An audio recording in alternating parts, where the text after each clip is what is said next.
Yo,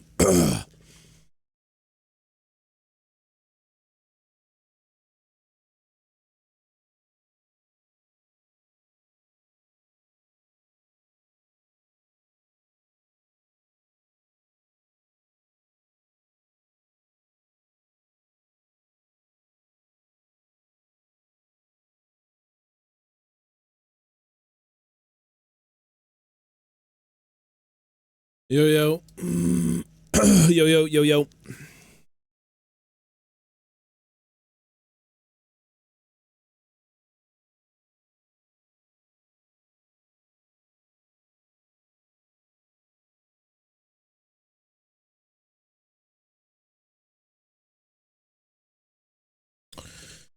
Yo, yo, yo, yo, good afternoon, or good evening. We were about an hour from the event.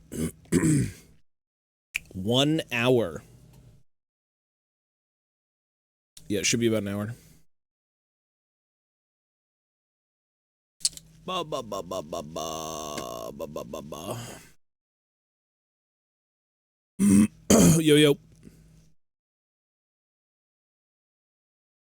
1 hour from the event. 1 hour. 1 hour.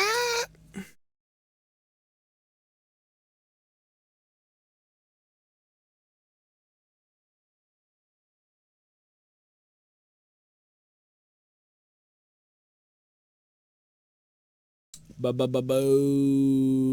Where's this? There we go.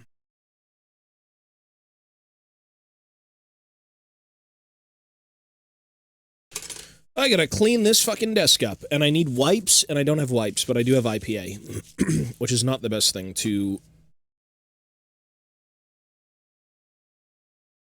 Gotta clean this shit up.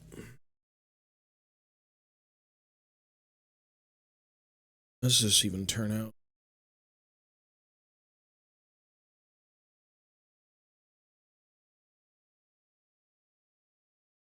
It's pretty good.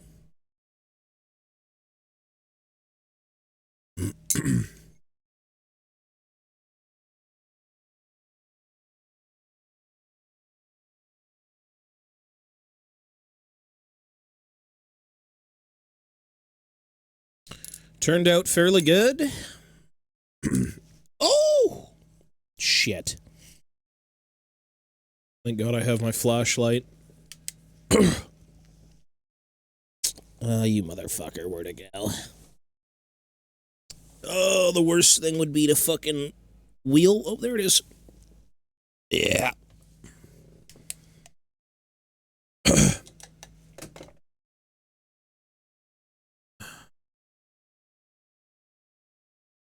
Turned out pretty good.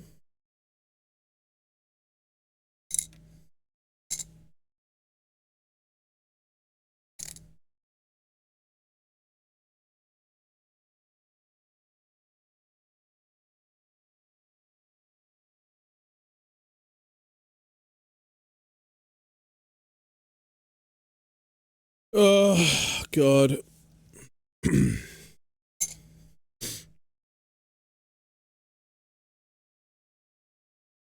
Yeah, pretty good job.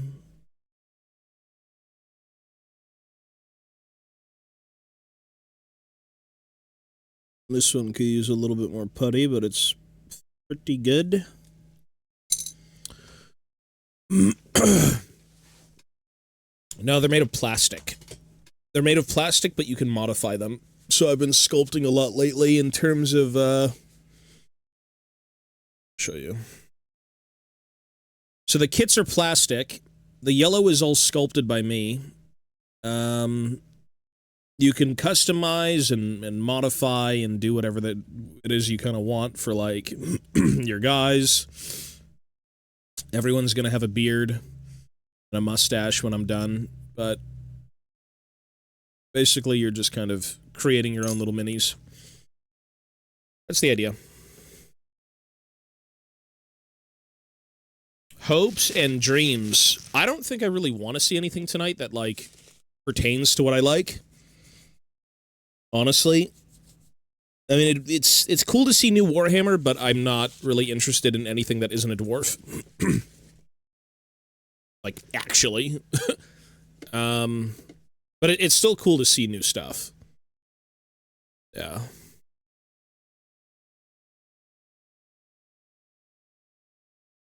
I just want dwarves, which we're going to get a lot of those very soon. Reveals in an hour. 1 hour from now, and we're going to be piss chilling.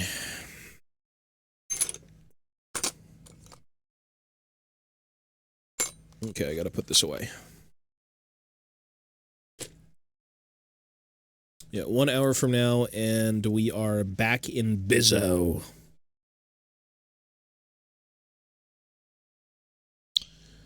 Shit.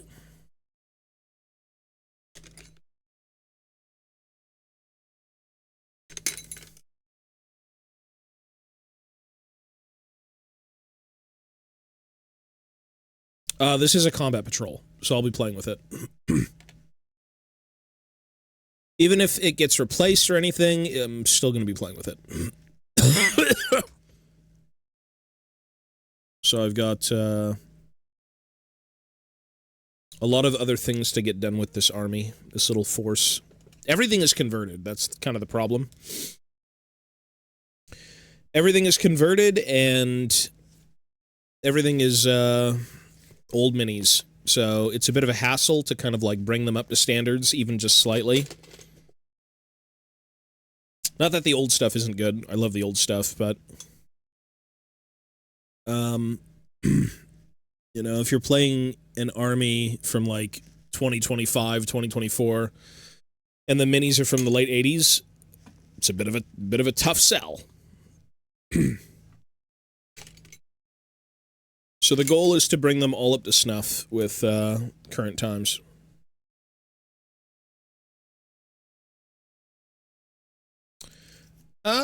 They look all right. They look okay. I don't know if I'll use those minis or go back to, like, again, the older stuff, but we'll definitely see when I get there, because there are no Steeljacks in the Combat Patrol, and I'm only focusing on Combat Patrol right now, so, yeah. Ideally, down the line, I have a 2,000 point of old stuff converted to new stuff, but that's kind of like pipe dream. Excuse me. It's a long ways away. Like a very long ways away. Okay, I gotta clean all this up.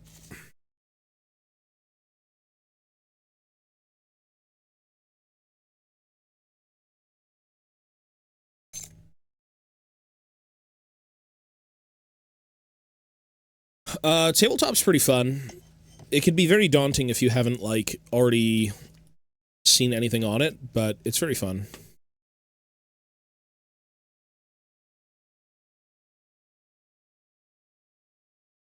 Mouchie!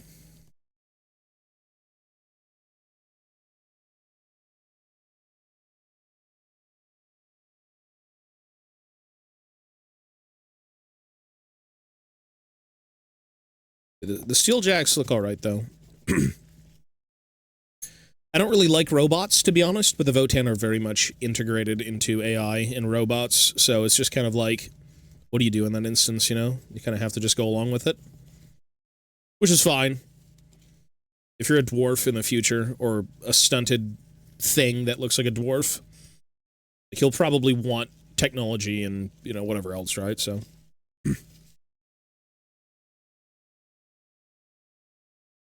My hands are so damn dry. God.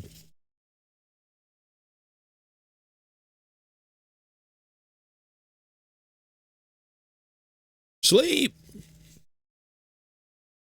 No sleep yet. Sleep is for the weak today.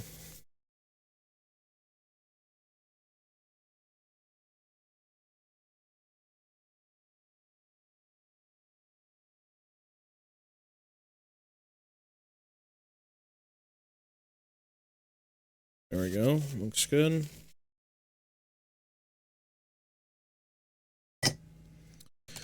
We've got to do some hobbying, and we need to, get ready.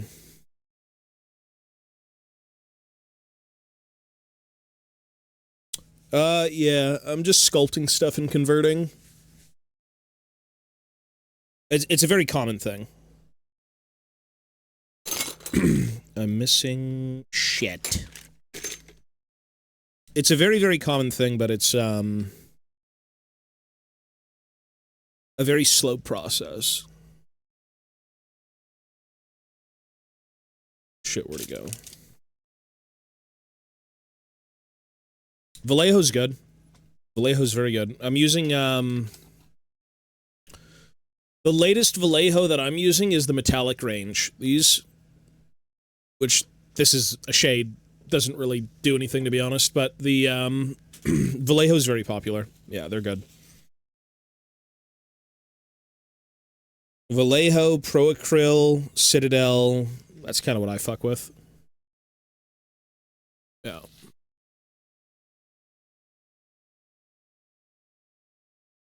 Sorry, I just need to clean this up with my old man hands.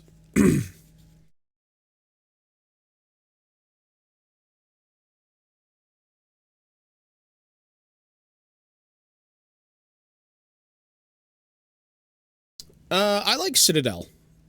Just because I've been using GW stuff for basically 20 years at this point, so Citadel for me is like my comfort zone. Again, like I said, there shouldn't be, you know, this one over this one over this one. Genuinely, when it comes to paints, like Citadel, Vallejo, Pro Acryl is really good. If you can get your hands on like a white from Pro Acryl, you know, certain brands do certain things differently. I prefer Citadel. That's just my preferred thing, but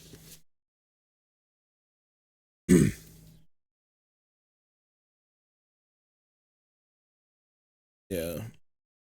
Army Painter's not bad if you're getting started. I think their paints got a lot better with like the Fnatic range. I don't really use them, so I can't really say too much anymore. Like I did at one point, but yeah, honestly, it's whatever you're comfortable with, but those three brands you can't go wrong with.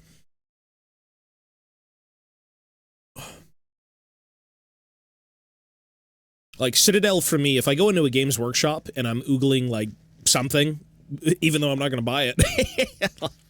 I have bought stuff from GW in recent memory, but you know, it's just a convenient kind of like pickup. It's like if you've got the hobby blues and you need to go get something, they're always there. Citadel is always there.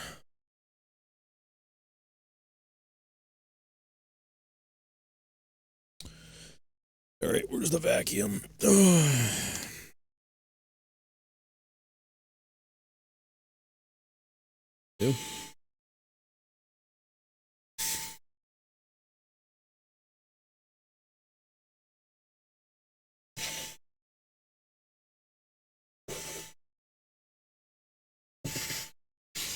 But yeah, you'll typically find paints that you like from certain brands more so than others. Like, again, the best metallics, I think, on the market right now come from Vallejo.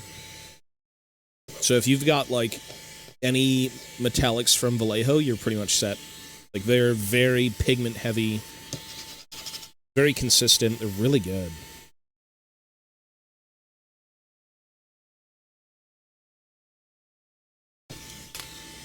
And then at that point, whatever you want to do.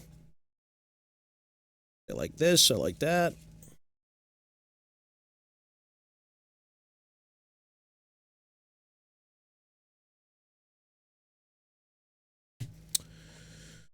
All right. Okay. Yeah, Vallejo's good. You genuinely can't go wrong with, like, Vallejo paints. They're good. There's no such thing as, like, what color is this guy? It's, like, whatever blue you want it to be. Unless you want to copy a very specific scheme with very specific paints. Most of it boils down to preference in terms of what you want.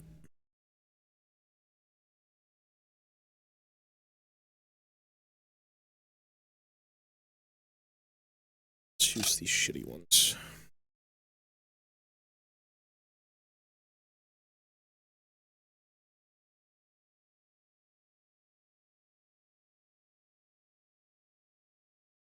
Painting is a hobby in itself. It's a it's a hobby within a hobby. Warhammer is a hobby, and then painting is a hobby. Everything in this hobby is a hobby. Sculpting is a hobby. Reading is a hobby. It's like, how many damn hobbies do you have? Collecting it is a hobby.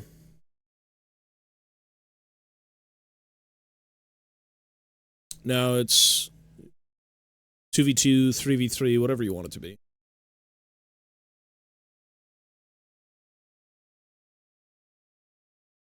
I think no one's going to stop you from doing multiple players.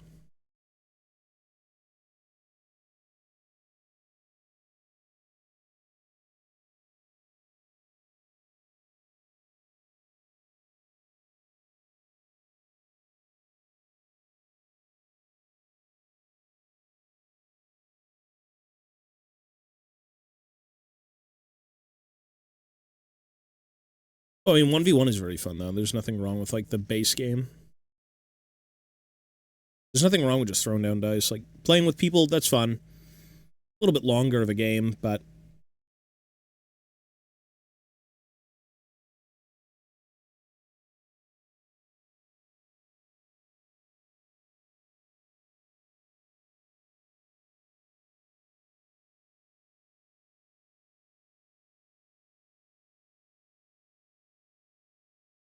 Color theory? Yeah, color theory is going to get you pretty far. I'm not very good at that. My girlfriend knows color theory really well because she's an artist, but... You know, usually it's just base, mid-tone, highlight. You know, progressively get lighter. But if you actually know a thing or two about color theory and all these other things, I mean, you're going to have a pretty good time.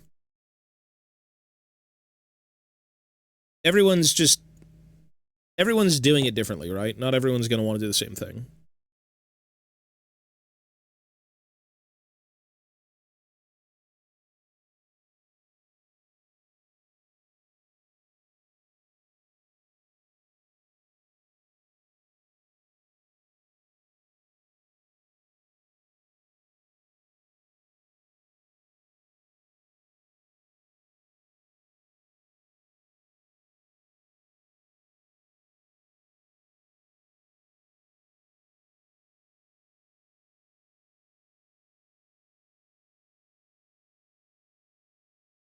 Yo, how was the trip?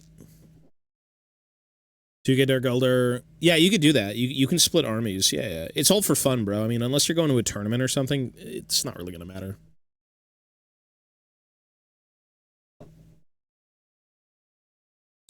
It will do that. It will do that.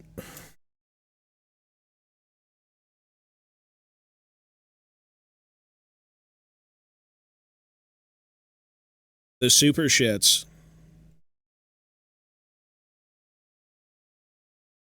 Did you get robbed? You have your phone?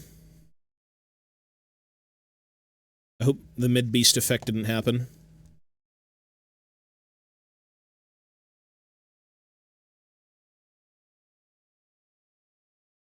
Yeah, for sure. It should be. I gotcha.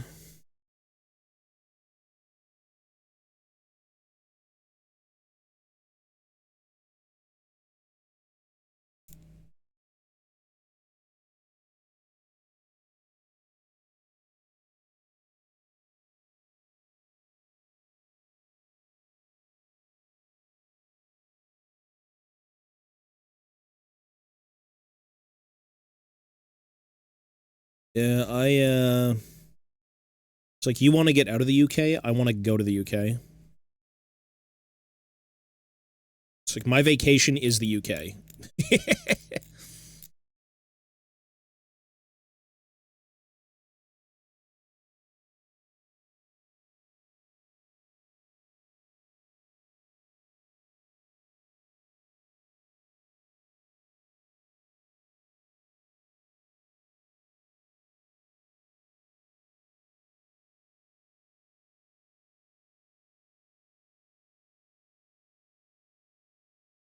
Oh, it's good to get out and do different things.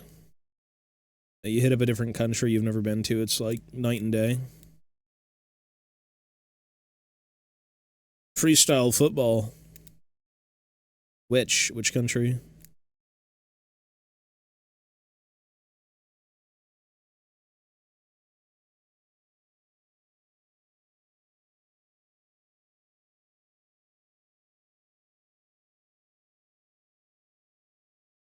Oh, Brazil? Yeah. Some people, I mean, some people are really, really good at certain things. I'd just call it soccer. I might be stoned to death, but, like, I'd still call it soccer. Gotta sock the ball, brother. Soccer. Sock that motherfucker. Hit it with your foot.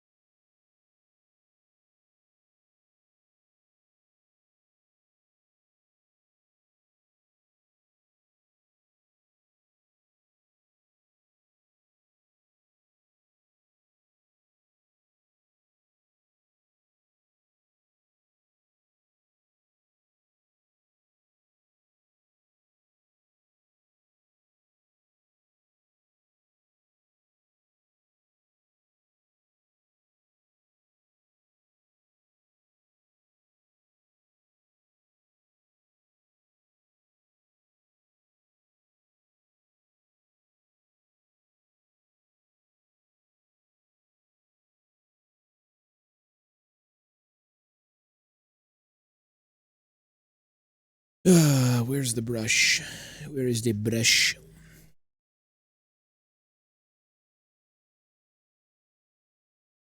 Free for all. You didn't join them? Too embarrassed? You're gonna get dunked on?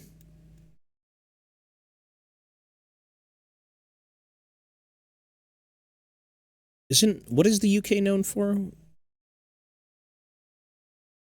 Sport-wise?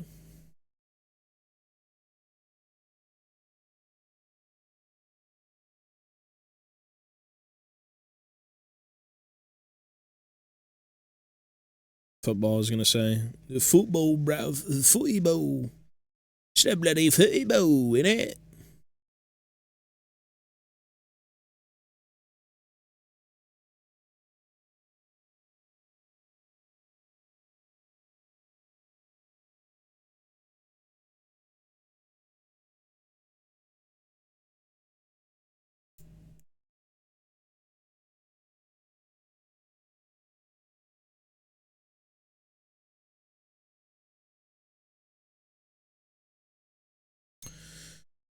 Other ones, God forbid we have to redo all the arms. God forbid.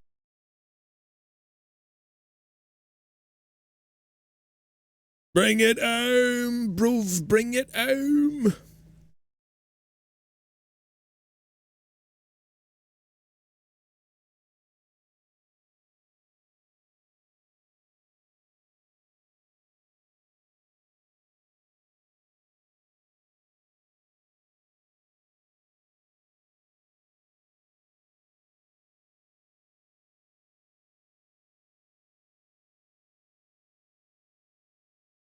The fact that I've resculpted these arms like fucking 3 times is just so demoralizing.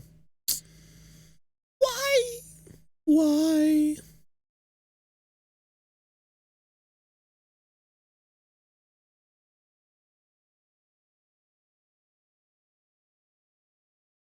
Well, thank Havana for that.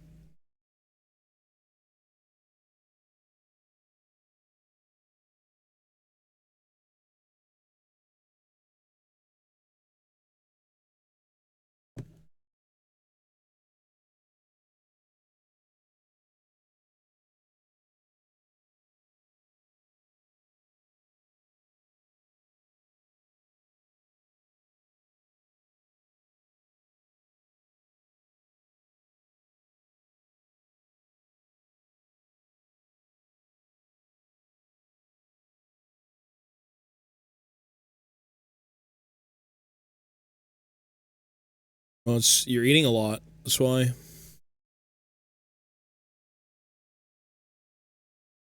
The Sisyphus, this is.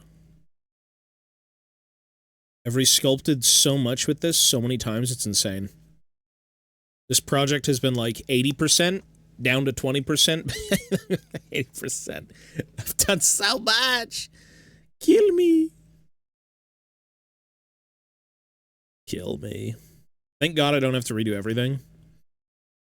I have to tactically destroy what I've created repeatedly. But it's not so bad.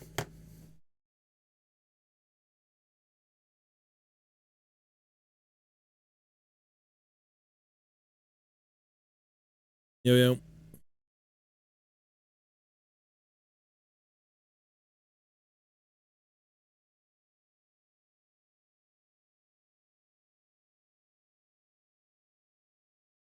Tactical destruction.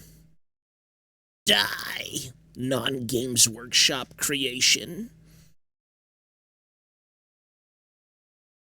The IP is saved.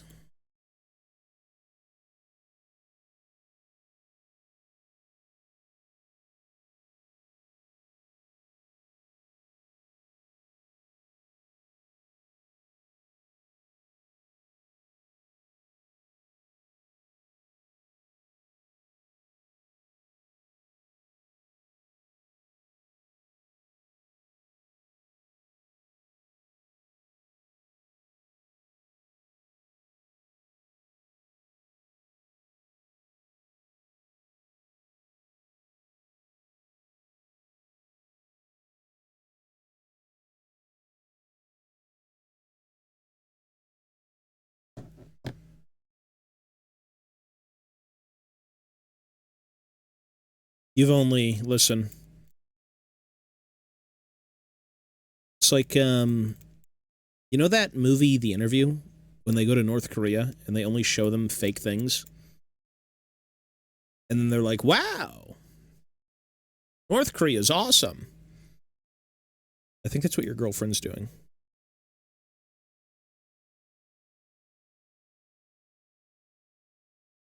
That's a good movie.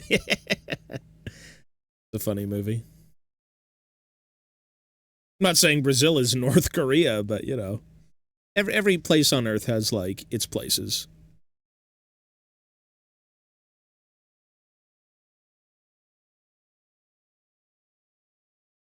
This is the orphanage where kids are fed full meals. Isn't it lovely? This is the supermarket where it's always stocked. Look how fat our kids are.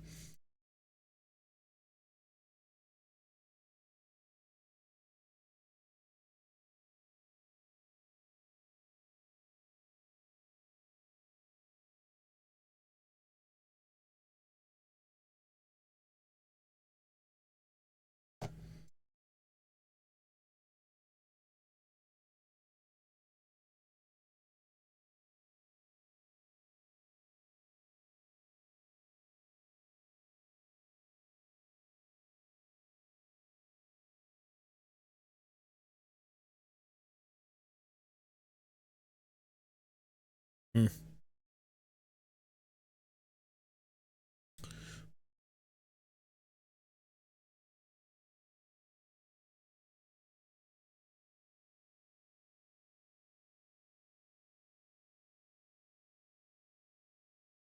Oh, yeah, for sure. I mean, every country has its places. Midbeast got robbed. Yeah, he had his phone stolen, which is awful.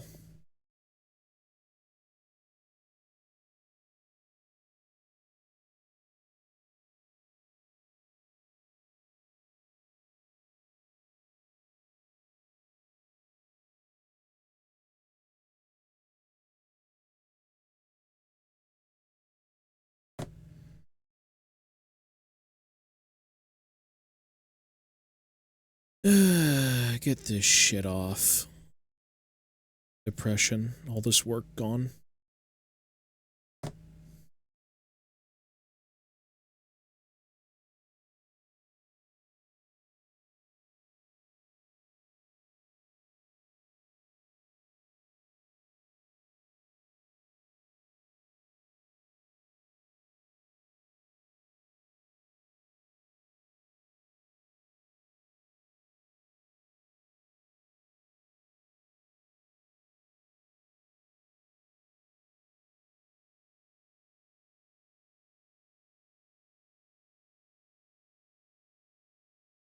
Or vegetable oil on the hills so armored cars can't drive up them. Oh my god.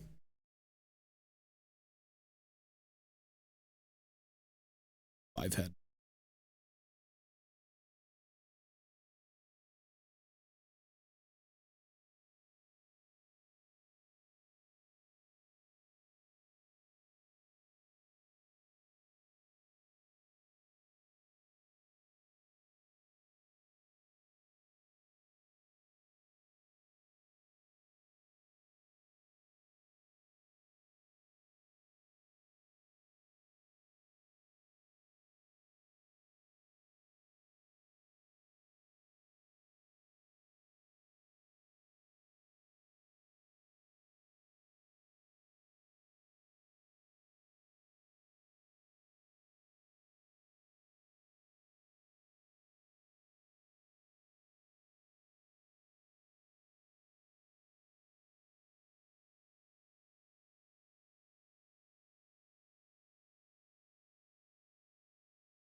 Okay.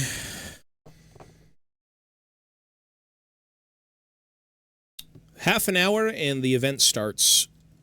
Half an hour, 30 minutes. I don't think that's happening today, bro. The Cog Fort should be shown today. Adepticon reveals Warhammer in 30 minutes. Massive, massive reveals.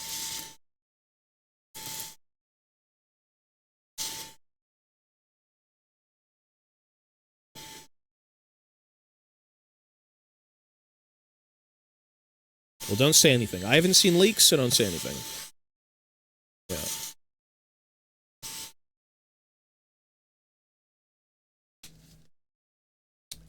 Cog Fort, Orcs. You got new bikes. Cog Fort. I don't know. Outside of that, I'm not sure. The Cog Fort needs to show up. Like, cities, I mean, they don't really need any more Centerpiece Army units, but, like, everyone's saying Cog Fort. Orcs, any sort of speed freak stuff. I mean, bikes, maybe a boss on bike, stuff like that. Outside of that, Wazdaka, yeah, possibly. They do like digging up old things. They're going to be the star of the show for sure. The Orcs will definitely be the star of the show. There's no doubt about that. And as someone who doesn't really do Orcs anymore, cool, but, you know. I mean, the Dwarves are going to get their massive time to shine. Like, the Dwarves are getting a huge release soon. Maybe not soon, but yeah. Like, you're going to get the Age of Sigmar Dwarves in full force. And the squatting of, like, the Fire Slayers. That will be glorious.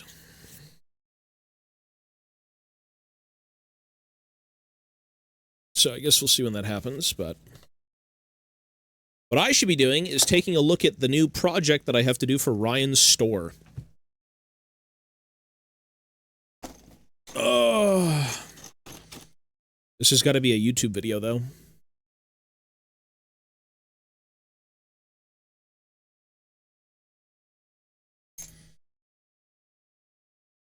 How many dwarves do you get in here?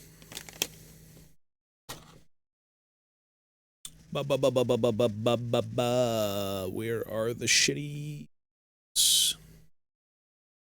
Shitty blade. League on a MacBook. Jeez, condolences, sir.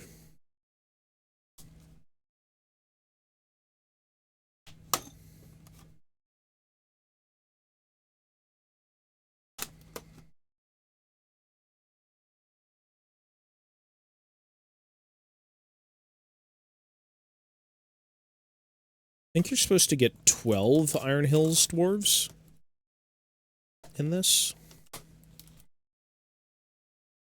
This needs to be a YouTube video. This is going to be the first one, actually. Not the squat. Squat, I'm not happy with, video-wise.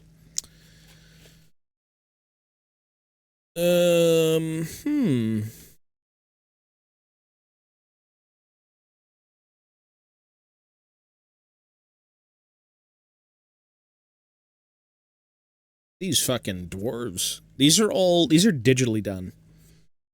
And you can instantly tell because if you look at the chainmail, it is so perfect. Even though the beards can look a little bit hand-sculpted, the chainmail is the giveaway, like, immediately. They look good, though. They certainly look good. Kind of soft. Actually, the fidelity of them, they're a little bit soft. Like, their armor is just, like, it's soft.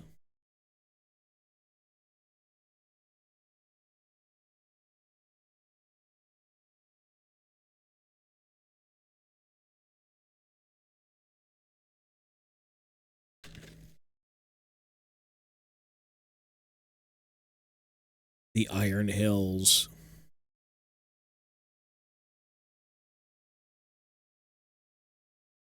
Jesus.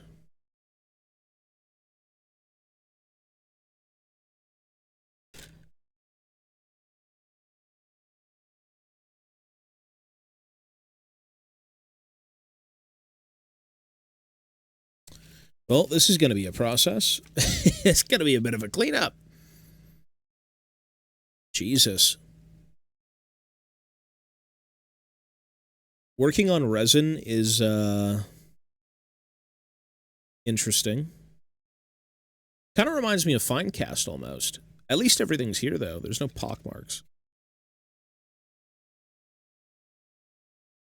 Very tiny.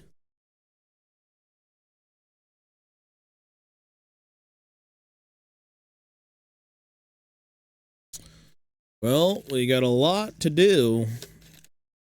We have a lot of shit to do. This is Lord of the Rings, yeah. It's a diorama for Ryan. Because we have Iron Hills dwarves, and then we have Dane. Lord of the Iron Hills. Where is he? Where's Dane? Dane! Where are you, laddie? Gotta clean this room. Dane is here somewhere. Dane was supposed to be the other piece to the puzzle with this diorama. He's here somewhere. I put him down and I'm like, where is he? I don't know. My floor's a fucking mess. Yeah, I don't know where he is. Anyways, I gotta do, I'll probably do a little bit more of an in-depth thing, video-wise, because, it's supposed to be a Dane diorama surrounded by,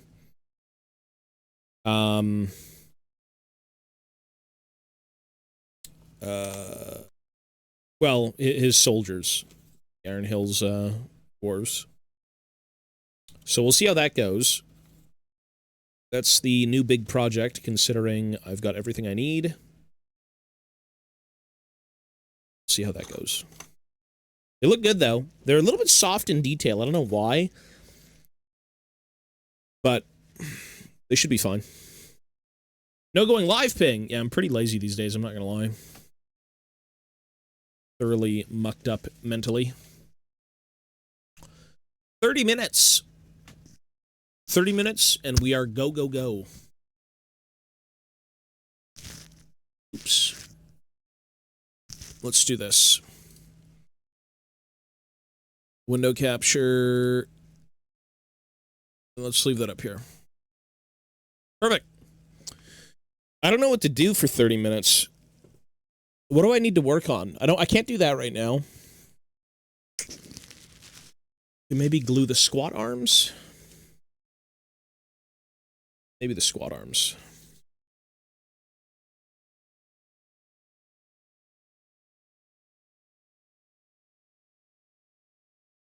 Let's see. Maybe I should let them dry. No, I'll let them dry. What do I do?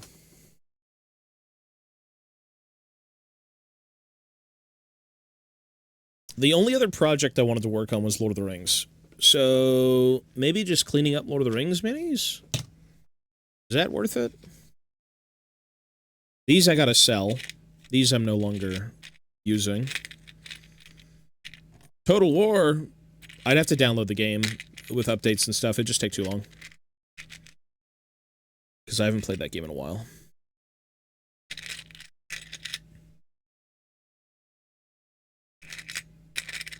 These Khazad need to go.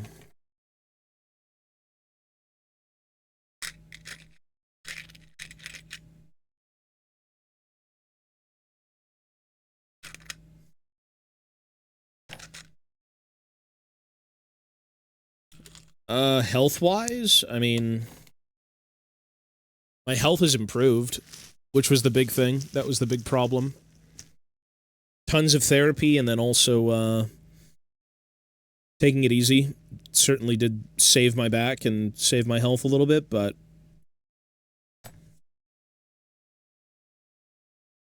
still, still all over the place.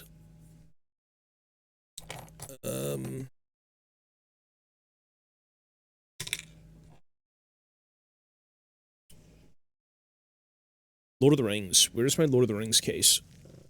Oh, there it is.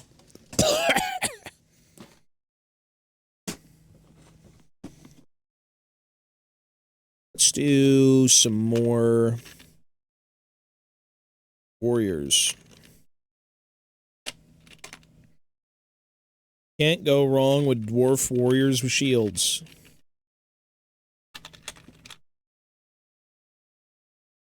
Two.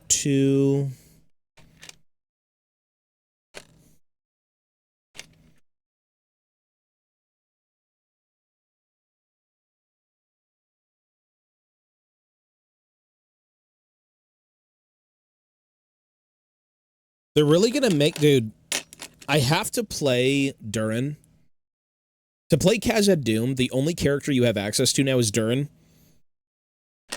Like, as a big-named hero. Like, you can no longer play Balin or Floy. Like, Durin is cool, but Balin is, like, more nostalgic for me. And I don't think I even... I don't want to make him. I don't want to make him. Sure. They squatted the dwarf range. Unlucky. All the dwarves seem to be squatted profusely. Yo-yo.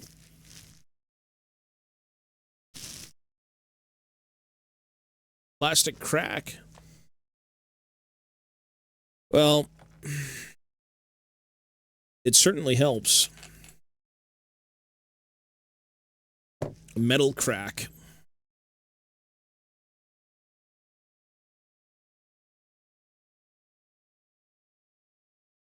They're, this is really clean. Wait, this is really clean. Did I already clean this? Did I clean these? I think I polished these already. Damn.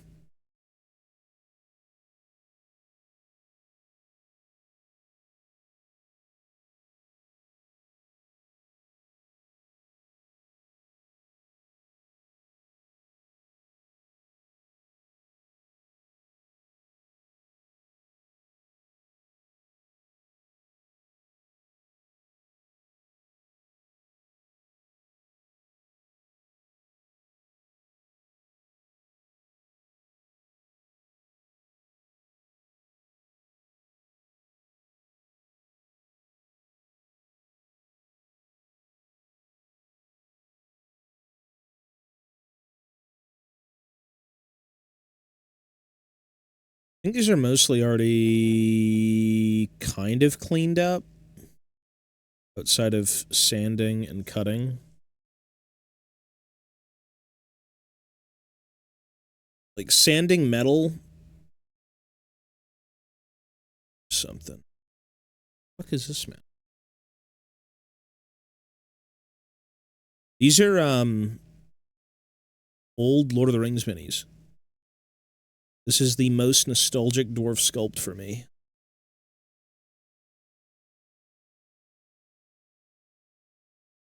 These are the early 2000s Dwarf Warriors.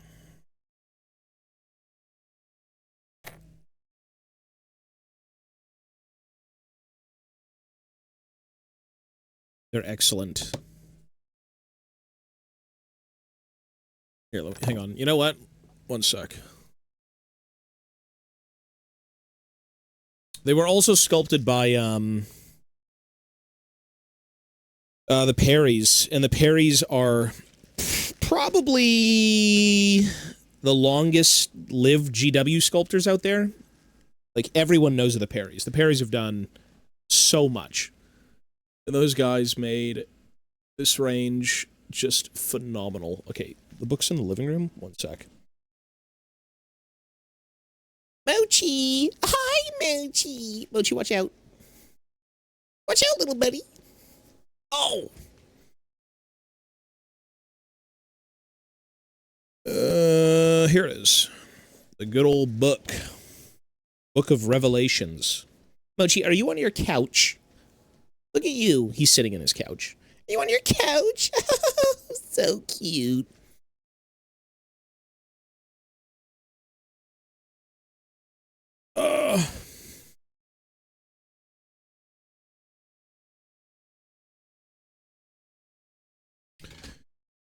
Yeah, take a look at this.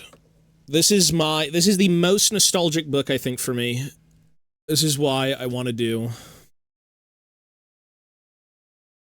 This is the Reclamation and Fall of Moria again. You can see a lot of the spreads in this book are like super, super fucking cool. So they have like all the studio terrain with, those are all the classic metal dwarves, so like the Khazad Guard, the Dwarf Warriors. It's nuts. Like, it's so cool. Yeah, it's all hand sculpted. Not hand sculpted. Well, technically, the sculpts are all hand sculpted, but everything is like hand carved. Very traditional, typical old Games Workshop stuff.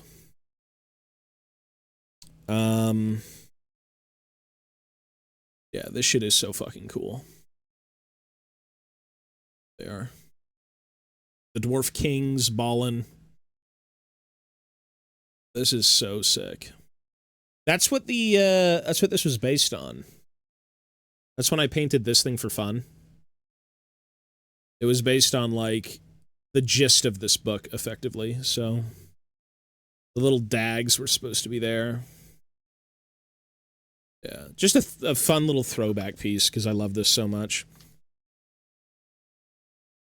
It's the box art for the Khazad Guard. Yeah, very, very cool.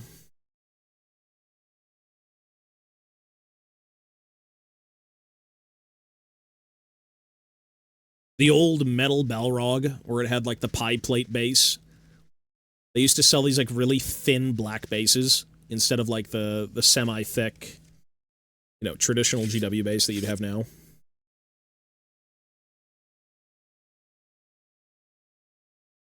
Kings, yeah. Very cool book. I love this one. Got Bombadil and the barrel whites and all that stuff at the back, but so good. So much nostalgia. So sick. Anyways. Yeah. It's an army where I don't even want to convert anything, which is the most insane thing to say, because I typically convert absolutely everything, but I don't want to touch any of these models. They're just so perfect as they are.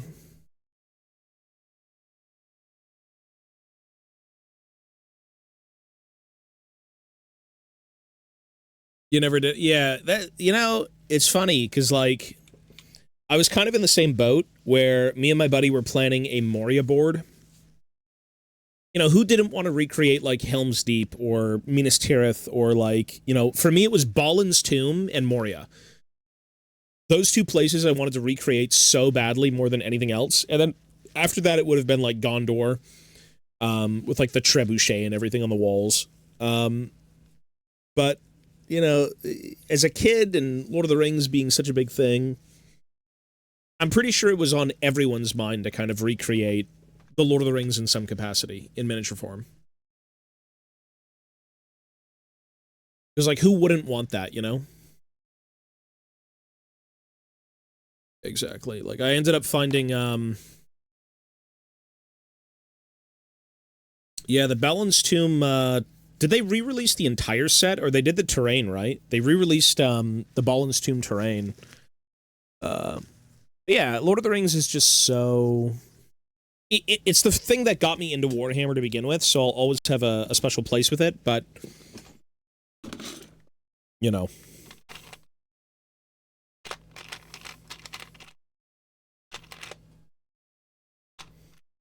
It is, like, my #1 thing.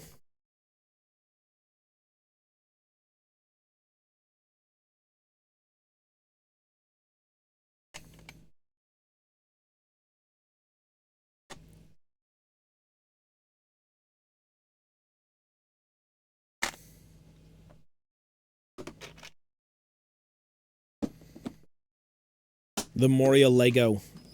Yeah, they did have a bunch of Lord of the Rings Lego for a little bit. Now it's probably 10 times the price knowing Lego. Yeah, those are fun. Yeah, these haven't aged a day. This sculpt is 24 years old. And I don't think it's aged a day. Like, it's just still as good as the day it was made.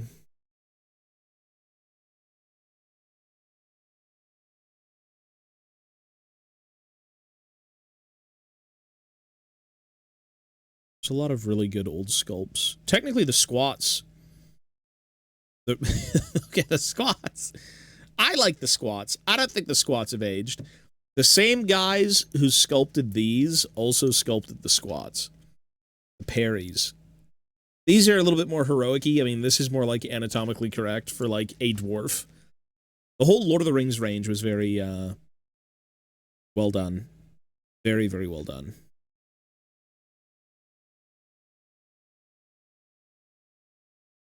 So that's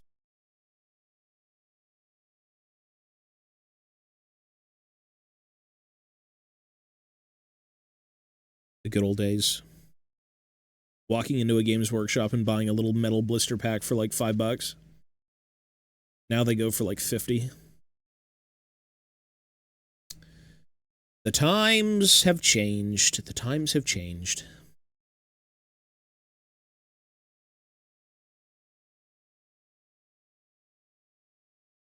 The times have changed.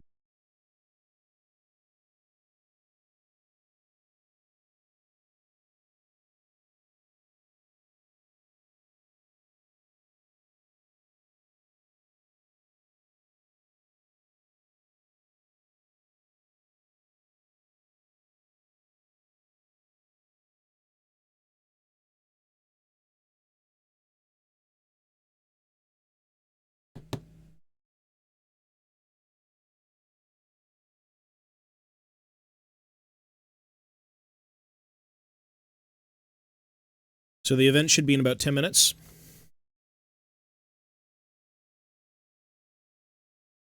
10 minutes! Very curious.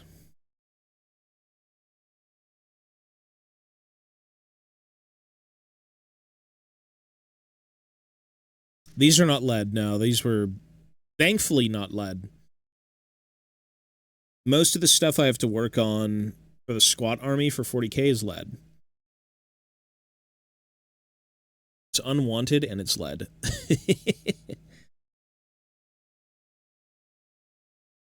Yeah, these are just like pewter mix of, I don't even, tin or some shit.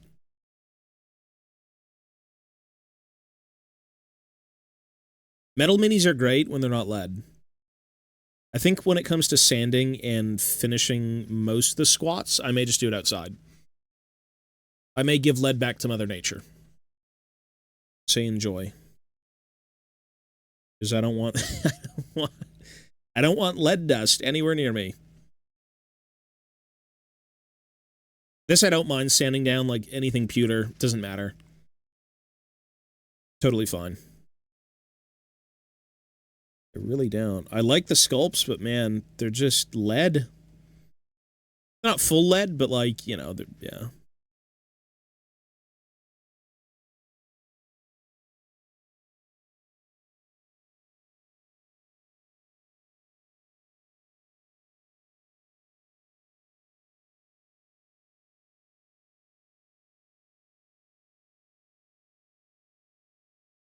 I believe some of the squats were actually cast in white metal.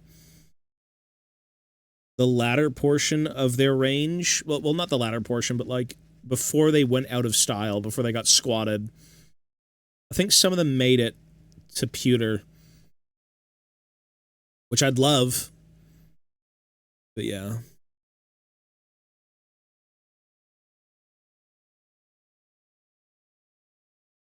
It's fine. Lead is fine.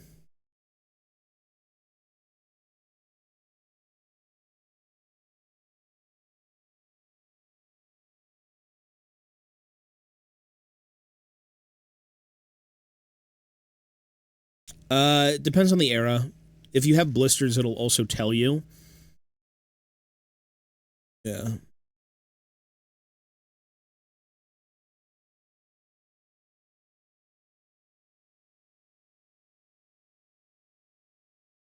These days, you're way good. No one's gonna fucking make lead minis.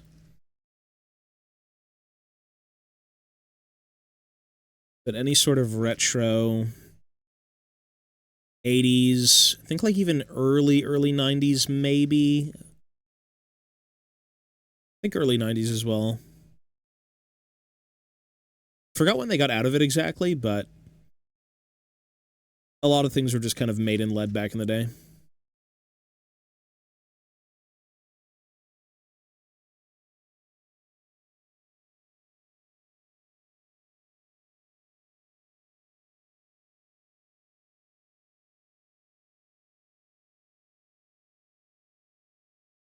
Um,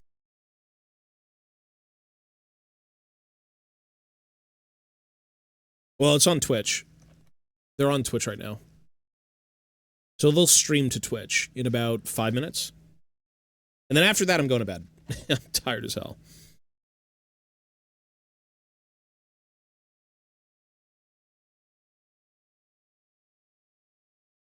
They should do YouTube, yeah. But we're just going to stick to Twitch.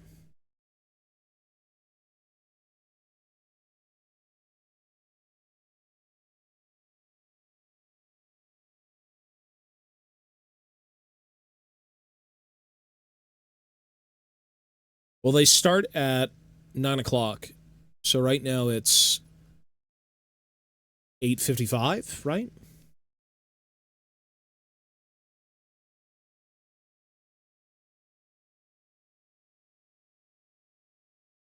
Should be soon.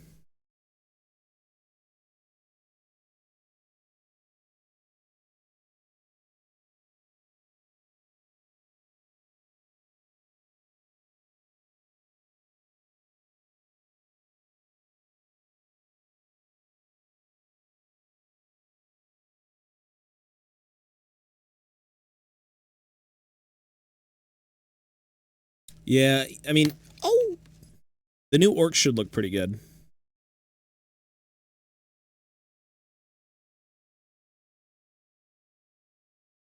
I can't get over how GW kits are, though. Maybe I'm just a hater. I'm certainly not, but I've seen so many of the new kits and how they're, like, engineered, and it just triggers me.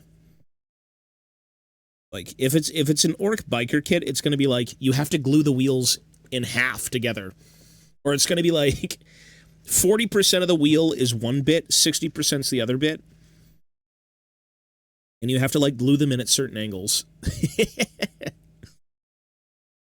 It's so triggering. It's so demonic.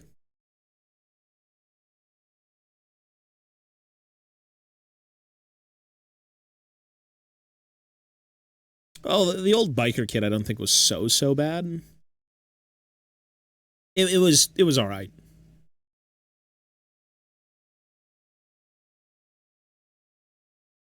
Never really liked the bikes, but I did have a fairly sizable bike force. Never liked him though. Most of my orc horde was just like, if I had to play, it'd be boys spam. I did buggy spam in 7th, just because there was no models and I wanted to convert a bunch.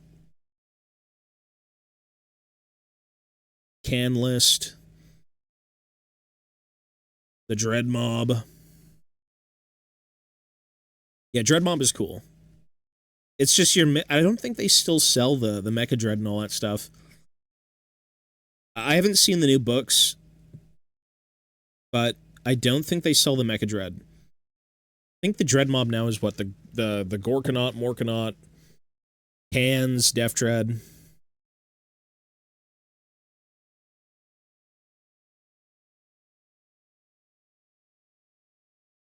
Even the looted tank, man, where's that? It was fun.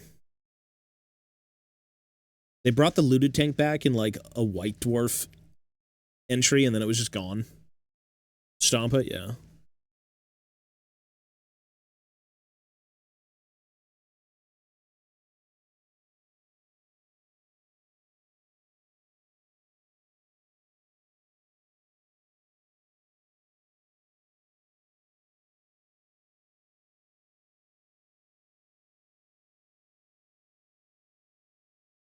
I sold my runt bot.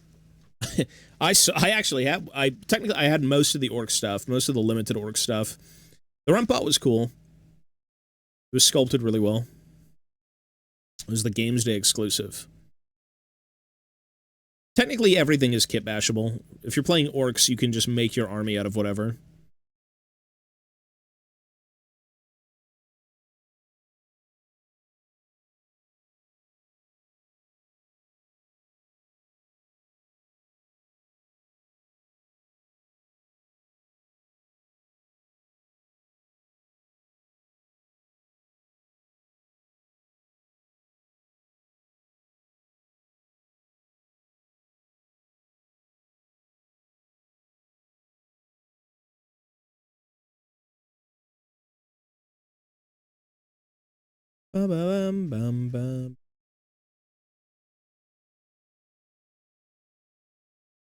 They're starting.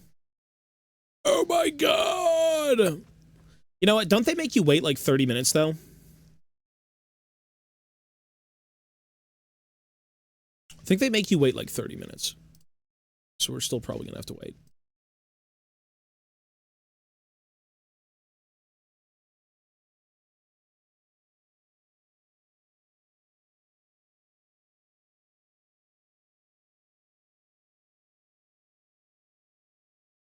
A lot of new things. I don't think the squats are getting anything. No, the squats aren't getting shit. The squats have got a lot lately.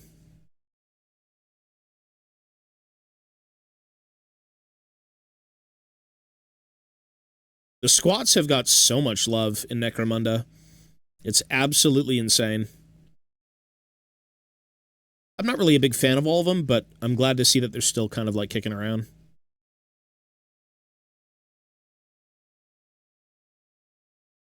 Like, they've got so many releases.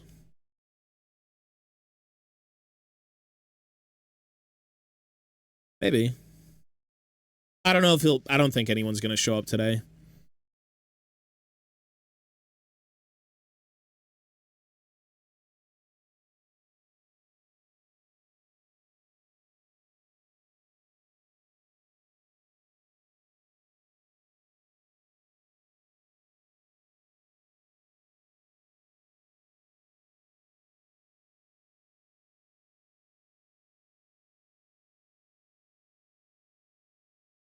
There's so many things to tap into. The sky is the limit as to what people are going to be getting, but I don't think any Primarch's going to show up today.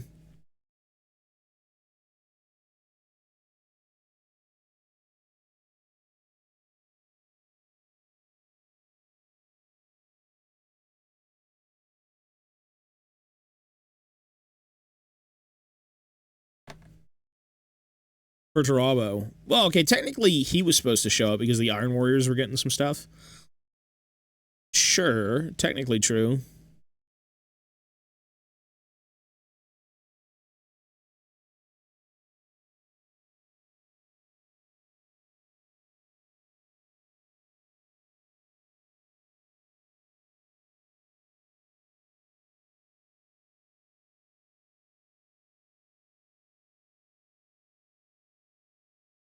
Oh. Oh my god, it's the trailer. It's Yarick with the No Steel Legion. You know, this trailer... What would you do? Here we go. Is this... Wow, Steel Legion. They're making Steel Legion. What the fuck? They just showed that they're making Steel Legion. Wow! Well, there you go. Everyone was pissed and now everyone's happy. That's crazy. They're making Steel Legion. But I figured, wouldn't Steel Legion be... That's... Well, yeah, that's cool.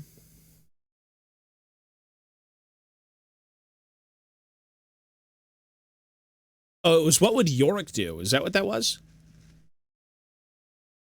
One sec. Is that Steel Legion, like a veteran squad? Is that what that was?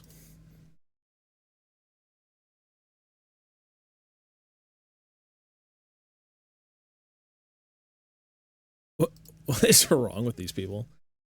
Sorry, I'm just trying to change the audio so it shows up on the right channel. You know, it makes sense to show Steel Legion through, like, a kill team. If you think about it. Why would they not be a kill team? I think that was the initial plan all along. Because, like... VB audio voice meter.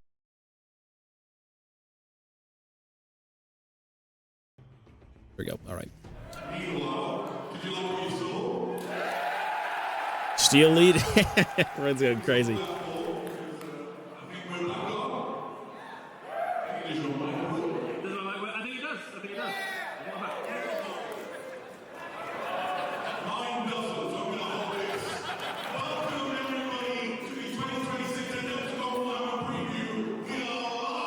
I can't believe they showed it immediately, though. That's kind of crazy. I miss the old Steel Legion. The metal ones were awesome.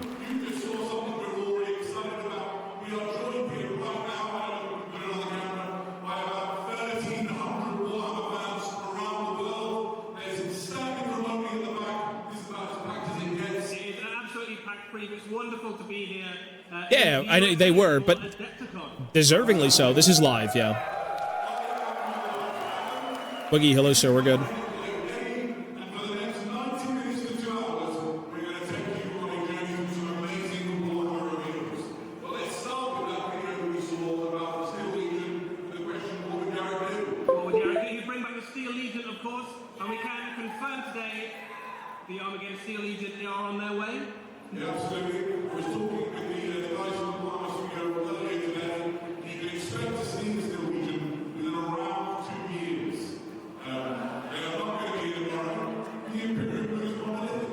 Years.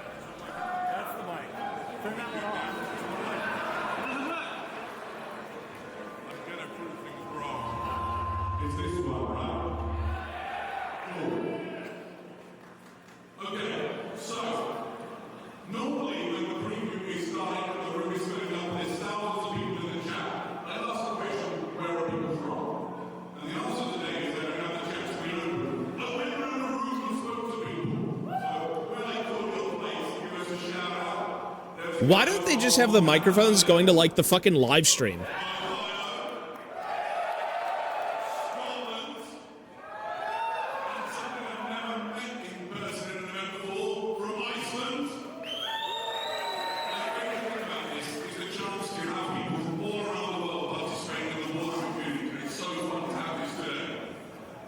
Yeah, it's really cool. We've got some amazing reveals for you today, guys. We have some Warhammer 40,000 stuff. We've already seen one thing already. We've got more very soon. We've got some Warhammer Age of Sigmar stuff to show you. I want to see the cog for it. Some Warhammer Underworld stuff to show you. There is some Middle Earth releases on the way as well. We've got some stuff to show you there. And some stuff for Kill Team as well. So it's an absolutely jam-packed show. Is your mic working yet? I'm skeptical. Everyone just share the mic. Just share the mic in the middle. Get cozy for a minute. Right, so normally at this part of the show, we'd say, have you done any hobby lately? Eddie, have you done any hobby I lately? have done some hobby. I've been painting Space Wolves because I am playing at Adepticon this weekend. Is anybody else playing at Adepticon this weekend? Yeah! Spectacular. Eddie, you've come as part of the team tournament, right? Yeah, we've all brought Space Wolves. We've had about no practice games so far, so if we do get you in the team tournament, just go easy on us. And Show them no mercy. Crush them like the dogs they are. Friendly game, it'd be great. Perfect. I also have been doing hobby, and I can't talk about it because it's secret. But you'll have a clue by the end of tonight. What's with all the fucking emotes? What is that? It's a Chaos Dwarf. While we're just beginning, we'll get really into the meat of it in just a minute. We had some news told to us today by the Warhammer community team back home, which is they're making... It wasn't me, I promise. Have I got a mic now? Yeah, boy! Oh, the blessings of the Omnis Sire are upon us. So, as I was saying, the guys back home in the Warhammer community team have launched a new YouTube channel, which is official Warhammer 40,000. The reason for this is we figured Warhammer 40,000 fans might like all of their Warhammer 40,000 videos, whether that's painting or lore or like 40,000 fans! All in one place. So if you haven't already, go Are you a 40K fan? I look like a 40K fan. Look at me. One place you can go for all of your Warhammer 40,000. I'm a gelatinous blob. Make sense? Perfect. Is your mic working? The betrayal is real, boys. So, what's going to happen over the next 90 minutes or so is we're going to show you all these previews we talked about. There's going to be some great videos, some fantastic reveals. We'll get overexcited. We'll talk for slightly too long. And then at the end of the show... I can't believe they showed the Steel Legion, though. That's so sick. But then again, they showed Steel Legion, and they also showed Kislev. And then they never did anything with Kislev, so I don't know. We know this guy and we love him, and he returned to the Warhammer 40,000 universe. You've all seen Commissar Yarrick, right? Oh god, the mochis in chat. I see them. The mochis. He'll appear massively on your screen, but this guy's gifting 50 subs. Holy tax write-off. And blessed oil to the machine so that Eddie can have a mic too. Otherwise, we have to wrestle over it. Nobody needs to see that. Oh, they said it was going to be like an hour to 2 hours. That's pretty cool. That's long. I'm going to talk about Commissar Yarrick for a moment because I've got the mic. He is my personal favourite character in all of Warhammer 40,000. Oh, now that means... No, it's still one mic. So, when I was a little boy and I read the stories of Commissar Yarrick and the infamous things he'd done on Armageddon, the epic defense of the Imperium, it really sort of did something to my little wannabe Imperial heart. And so it's been really cool to see the reveal of that model and the return. And this heralds something that we're going to show you in a little more detail as the rest of We're going to see orcs. Eddie, were you around when Yarrick first debuted? I played a game and sent in my results through Whitehall. Or was this for the Armageddon yeah, for the 2000 Third War campaign? Yeah, the Third War for Armageddon. You had a little form at the back of Whitehall, and you sent in the results. Nice. You said how your game went, so I sent in one result. Is anybody else in here old enough and long in the tooth enough that they participated in the Armageddon Global campaign? Awesome. So, yeah, me too. In fact, I already felt old when it happened, so terrifying. I remember my original Yarrick had like a snippy crab claw. Any snippy crab claw Yarricks in the room? Just me? Yeah, of course there is. Beautiful. Right, so let's get an update from the guys behind. Otherwise, we're going to do this preview via the medium of interpretive dance. Nice. I've dispatched my finest Eddie to bring news of the technology. While we fill... Secret Labs gaming chair. I like how it just turns. That's some product placement. Look at that. It perfectly turned around to show the Ultramarine sign with Secret Lab. That's perfect. He doesn't even need to come back.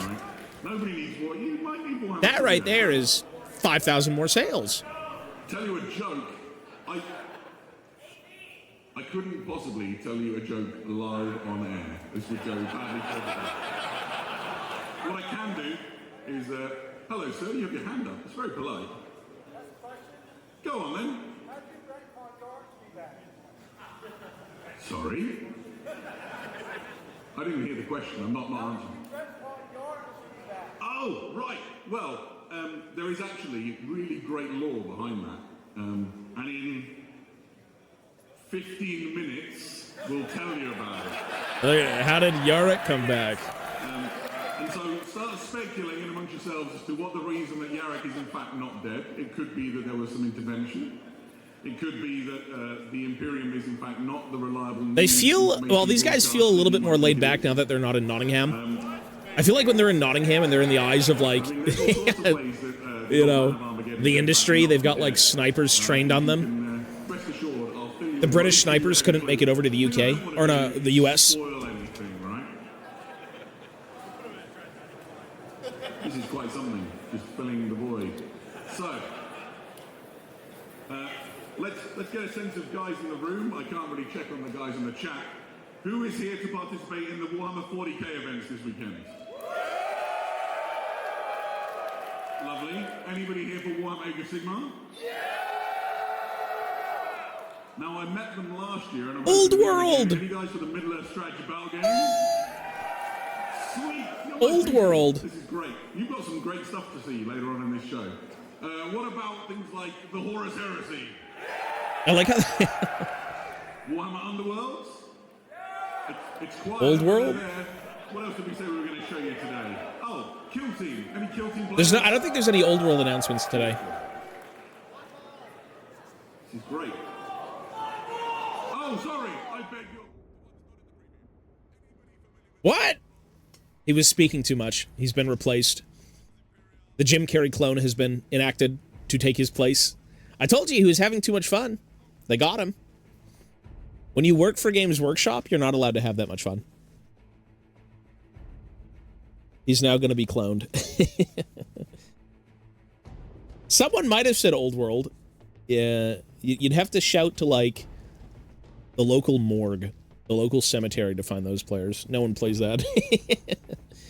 A lot, well, there's boroughs of, like, Old World players throughout the world.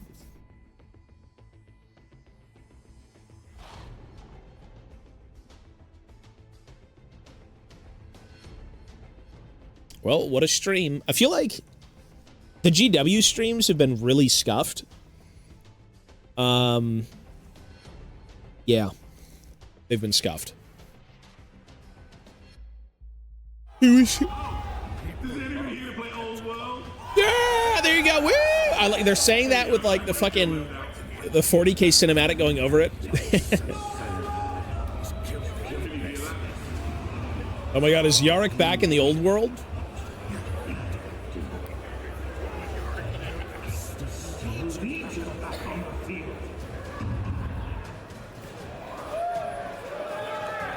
I mean, that's... I mean, they did that for Kislev as well, though. They did that for Kislev. They did that for Kislev. It's back to me, which means we might be live, so I'm going to talk about it. Are there any authentic Steel Legion collectors in the room? So, I have a Steel Legion army. It's even been in White Dwarf back in the day. And so that news is extremely exciting to me. And there's loads of things that I get like excited about and wax lyrical about with regards to Steel Legion. Did you see in the concept art that you saw there that they have the carbinized las guns? So like slightly shorter so you can like pack more men into a chimera. And then the folding stock. These are the details I love that make the Steel Legion one of my preferred Imperial Guard regiments. So I can live with that. That's pretty dope. He didn't say Astra Militarum. Pay's been docked. Yep, see, technical difficulties. He didn't say Astra Militarum. That's another tooth pulled. Another toe ripped off. Another fingernail gone. It is what it is. Gotta say Astra Militarum. Copyright. Tooth pulled in England. That's where they pull all their teeth. Well, this is in the U.S., so.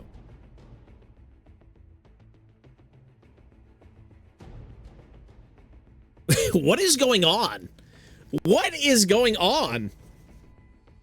I don't think they've ever had a show that wasn't scuffed. Am I wrong?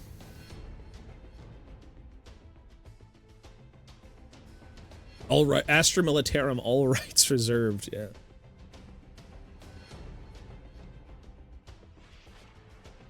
What is going on, brother? Except the scale of this presentation is much bigger than the other one, though. Ruko, hello, sir. I hope you're well, man. Yeah. I don't know what's going on. We're still just sitting here waiting. These are the reveals. You get nothing. And they take from you everything. Soldiers of Armageddon, I will not lie to you. The orc army. Oh shit, here we go. Orc reveal. It's a new biker boss. It's gotta be. Oh, what are those? Those are like little... Those are like little fucking, They look like little landers for the guard. What the fuck even is that? That's not... Is that like a Torox? Sisters?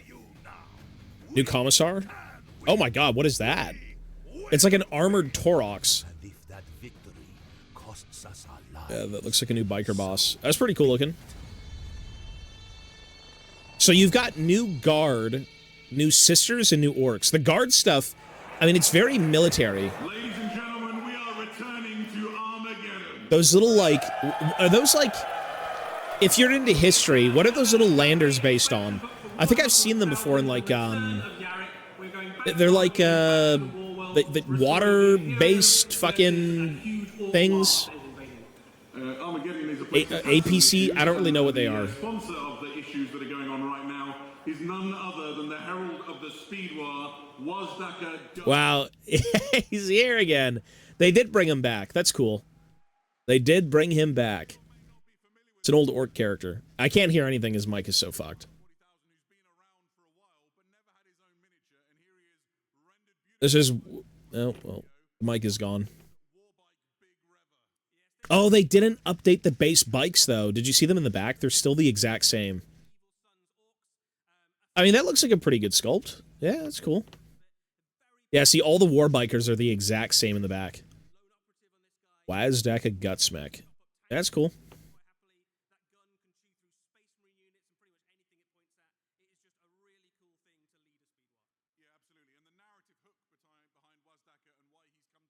Yeah, the war bikers are all right. I mean, it's really a matter of, like, aesthetic. Certain eras look a certain way, and it's kind of hard to mesh those things sometimes. I'm surprised GW didn't want to go all out and just say, hey, here's a bunch of new bikes. If you've got the biker boss, like the named bike character, you may as well just upgrade the infantry, you know?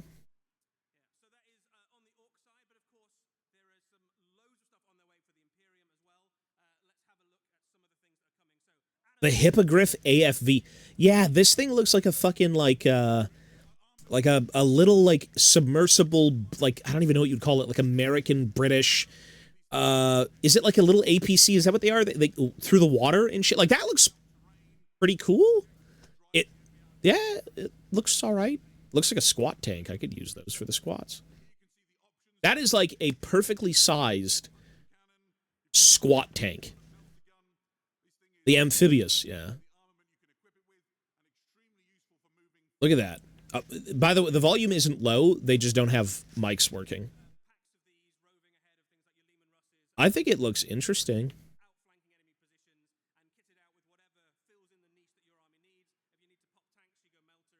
The Hippogriff AFV. That's interesting. Yeah, sure. I feel like a lot of guard stuff is now having wheels. I think they also had that armored Torox that they're going to be showing. When it was in black. Like, kind of reminded me the Centaur. This, I mean, this is so...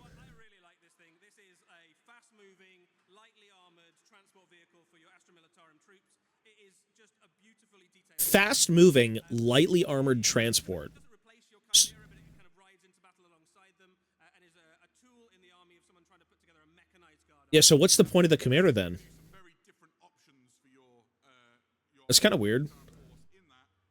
That's a half track. You pack it full of troops, you storm forward to the objective, and then you get out of the way. The Chimera would typically sit alongside you guys and offer lots of suppressing fire. This is purely delivery. My favorite thing about it is not to do with its rules or even its functionality. Have a look inside that crew compartment. Maybe we can. That's pretty cool looking. But you've got like It's funky. interior with all the guardsmen that sitting inside it. This is a beautifully rendered piece. And it's got a heavy stubber, so So many vehicles. Bro, the Guard are getting 2 small vehicles. I think they're getting 3. Technically with the next one coming up. That's pretty cool. Almost a diorama piece in its own right. it's a really cool miniature. You can also build it, of course, with the hatch closed and no troops inside it if you wanted to put it into Interesting. a Death Corps army or a Steel Legion army. Audio is working. Is it working on YouTube, the audio? Right. We also showed you, and the next thing up is probably my favorite thing in the whole preview. I'm calling it now. This is Commissar Graves. Commissar Graves. Commissar Graves is a member. Graves had a gender swap from League. Graves is a member of the High Command for the military operating on Armageddon. I still prefer. Cold killer, a commissar I still prefer with the officio perfectus, and literally one of the the old Commissar design. I mean, they're very evocative of it, but like, high-ranking officers with a bolt round. why isn't Gray? I think Graves was a character back in the day. No, maybe I'm wrong. On an armored fighting vehicle. No volume just reminds me of the old infomercials my grandmother would watch. This looks great. All this stuff looks great. I like the alternate, but that pose is like whatever. The other one was way better for her. Yeah, that's a cool pose. Paintwork, armored pulpit, There you go. That thing. It looks like it's from fucking Day of the Dead. with an enormous It, personal banner. that's funky looking, bro. That's crazy looking. Trying to work out what all the different patches on the jacket I wore were. Commissar Graves' herald. Is it Day of the Dead? Anyone see that Romero movie where they've got like the armored fucking carrier going through the city? That's kind of what it looks like. Which is hilarious because the original one that was used in the film is on Facebook Marketplace for $75,000. I think the thing I really like about So you can make this life size. the Fortress of Arrogance, The big bus, yeah. that's Commissar Yarrick. It's in Toronto. It's like local to me for $75,000. The original one. Because I think it was shot over here. Yeah, absolutely. I think one of the things here is that Damn, that's crazy though. That's cool. she's cut from is very different to These kits look really nice. They're very, everything is all digitally done. So they're very, Commissar Graves is fine. They're very, like the fidelity is very, very fine. we're still not done. Did we It looks nice. I gotta say, that looks really nice. here is In Transia Fray. Franzia Frey. She is the dog martyr superior. Oh, that's the old, didn't they have that one character on like the fucking weird Dreadnought? He literally was like this. The Dawn of the Dead remake. It was something like that, yeah. The Inquisitor guy back in the day. Yeah. The old, he had like the white beard. This is a battle that played a big part in some of the That's cool looking. Armageddon in the past. We've seen them in novels and stuff doing some cool battles. This is Again, the sculpt fidelity is fucking insane. battle army. It's got a few different options there. You can see Kamarazov? Yeah, I think it was that guy, the old Inquisitor dude, who was like, literally like this. Literally like this. flamers and then a rack of melter missiles in there as well. So It's very nice, but you know what kind of triggers me still? short range, long range Like, enemy tanks and the way, in my mind, that these kits are going to go together will make me so mad. Because they're only available usually in, like, one pose. Keeping score, this throne is called the Throne of Blame. It's very nice, though, and technically, if you're just going to buy her, Thrones out there. you know, like, I guess you don't really need a different pose, but, like, do you really want the same pose as 5,000 other ones? That's my biggest gripe. Oh, shit. Inquisitor Croyle. To Inquisitor Croyle, who is That's pretty cool looking. so Inquisitor Croyle is a member of the Ordo Xenos, and he's effectively Look at that fucking bug horse. What the fuck is that thing? so That's a bug horse. hunts down exotic and weird enemy characters and monsters.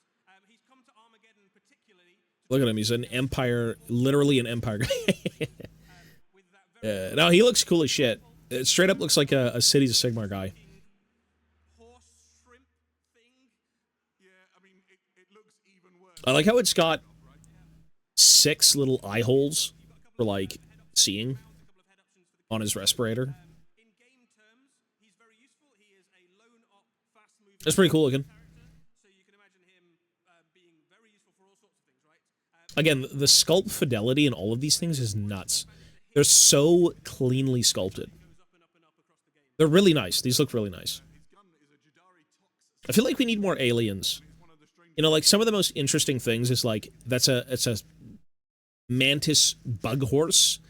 And then he also had the dog soldier dude in like Huron's unit. That was cool. Yeah. The Zotes would be dope. The Hrud would be, that would be, I don't know if the Hrud would ever make it, but that'd be very cool if they did. We got a Zote in Blackstone Fortress. Never got Hrud. People used to make Hrud out of Night Goblins. You get, like, Night Goblin bodies, and you get, like, I don't know, weird Skitarii weapons, and you make them have, like, long rifles. Yeah.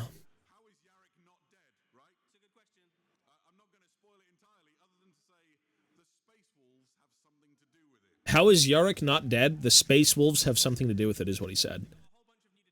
He's like, how is Yarrick not dead? What happened? In 15 minutes, I'll tell you. Space Wolves. Buy the books.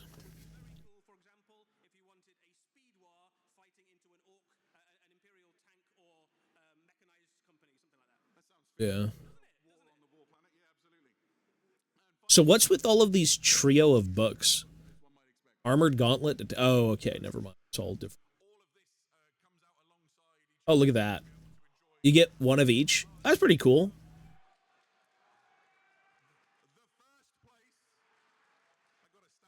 I like the size of those tanks. I like seeing the little APVs look. They're pretty cool looking. I got to admit, they're pretty cool. It's cool to see like the Rogel Dorn, because the Rogel Dorn is like massive, and then you've got these little dinky like things kind of riding up next to them. There's no old world in this stream. How is this seriously still broken? The audio's getting worse, they're saying. The audio is somehow getting worse. I mean, you know what? It's okay. I can narrate.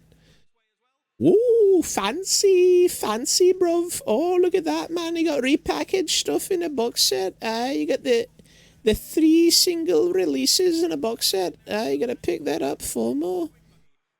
You got to grab that immediately. They've just slapped the Armageddon fucking name on the front of it. You're gonna go buy it. Yeah. Oh, there's another one. If you wanted the same miniatures you've had for 25 years with the Armageddon tag on the front, you got to buy this. All right.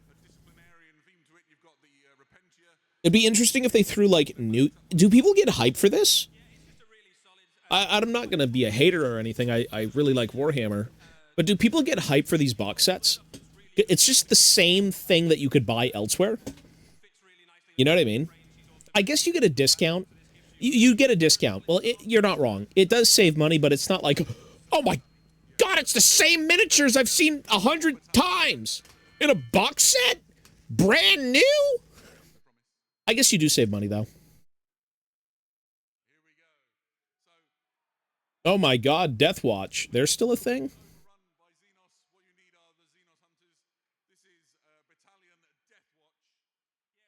Ooh.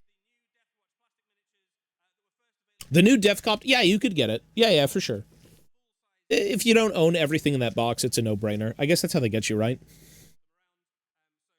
I would say Death Watch is still my favorite Space Marine chapter. Space Marine division. There's so much, like, individuality, because everyone's from a different chapter. Like, that's cool.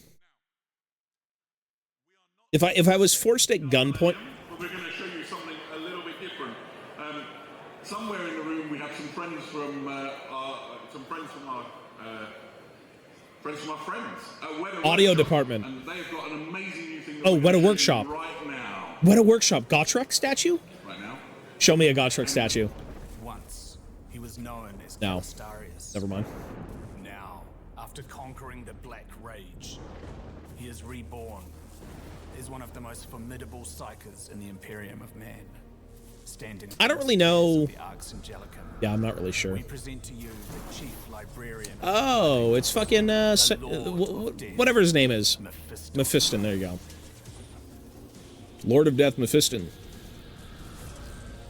Yeah. You look at him, you're like, it's that guy, but you forget his name. Angels to conquer the Black Rage. Yet beneath their control lies a force capable of devastating wrath. I mean, Weta Workshop does very good stuff. We have I will say this. Weta Workshop, I wouldn't say they miss. You know, the price will represent what you're purchasing. Features contorted into a rageful expression as psychic energy ripples between. They'll most likely do a Gotrek, and I'd probably have to pick it up somehow, but yeah. In one hand, his four-sword Vitaris crackles with power. In the other, psychic energy gathers, poised to manifest the Emperor's wrath. A Weta Gotrek would be sick.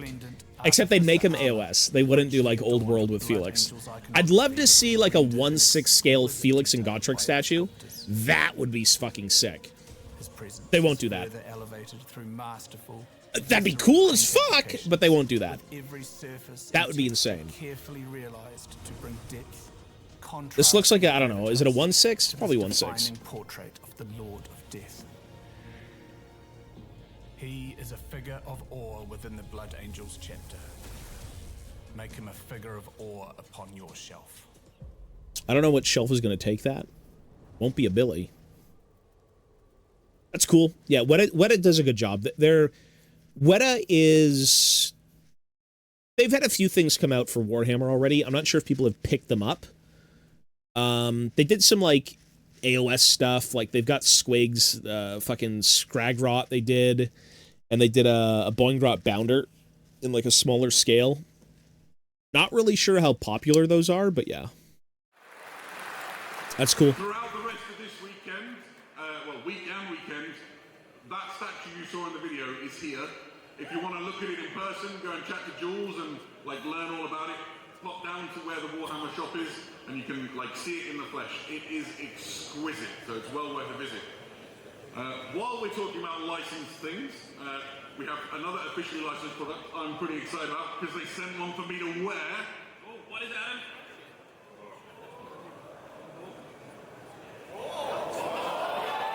What is that, a White Scars? White Scars helmet. We've seen a couple of these helmets. Oh, the audio's gone. You know what they're going to be doing? So I think this is the... Is this the same Titus helmet, but they're just kind of... I guess it would be because it's the same mark. Lieutenant Titus helmet, I love it. It fits my head.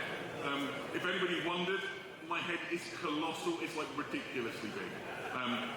And there's room in there. It's not on its like biggest saying, so a lot of people are like, oh, will it fit? Definitely, unless you have like a even larger than a Starty-sized bonce, you'll be fine. It fits even Dean in handsets. There we go. You can check these things out. That's pretty cool. There'll be links to it all on the Warhammer Community website. They'll most likely do one for every chapter because they have the sculpt, they have the helmet done.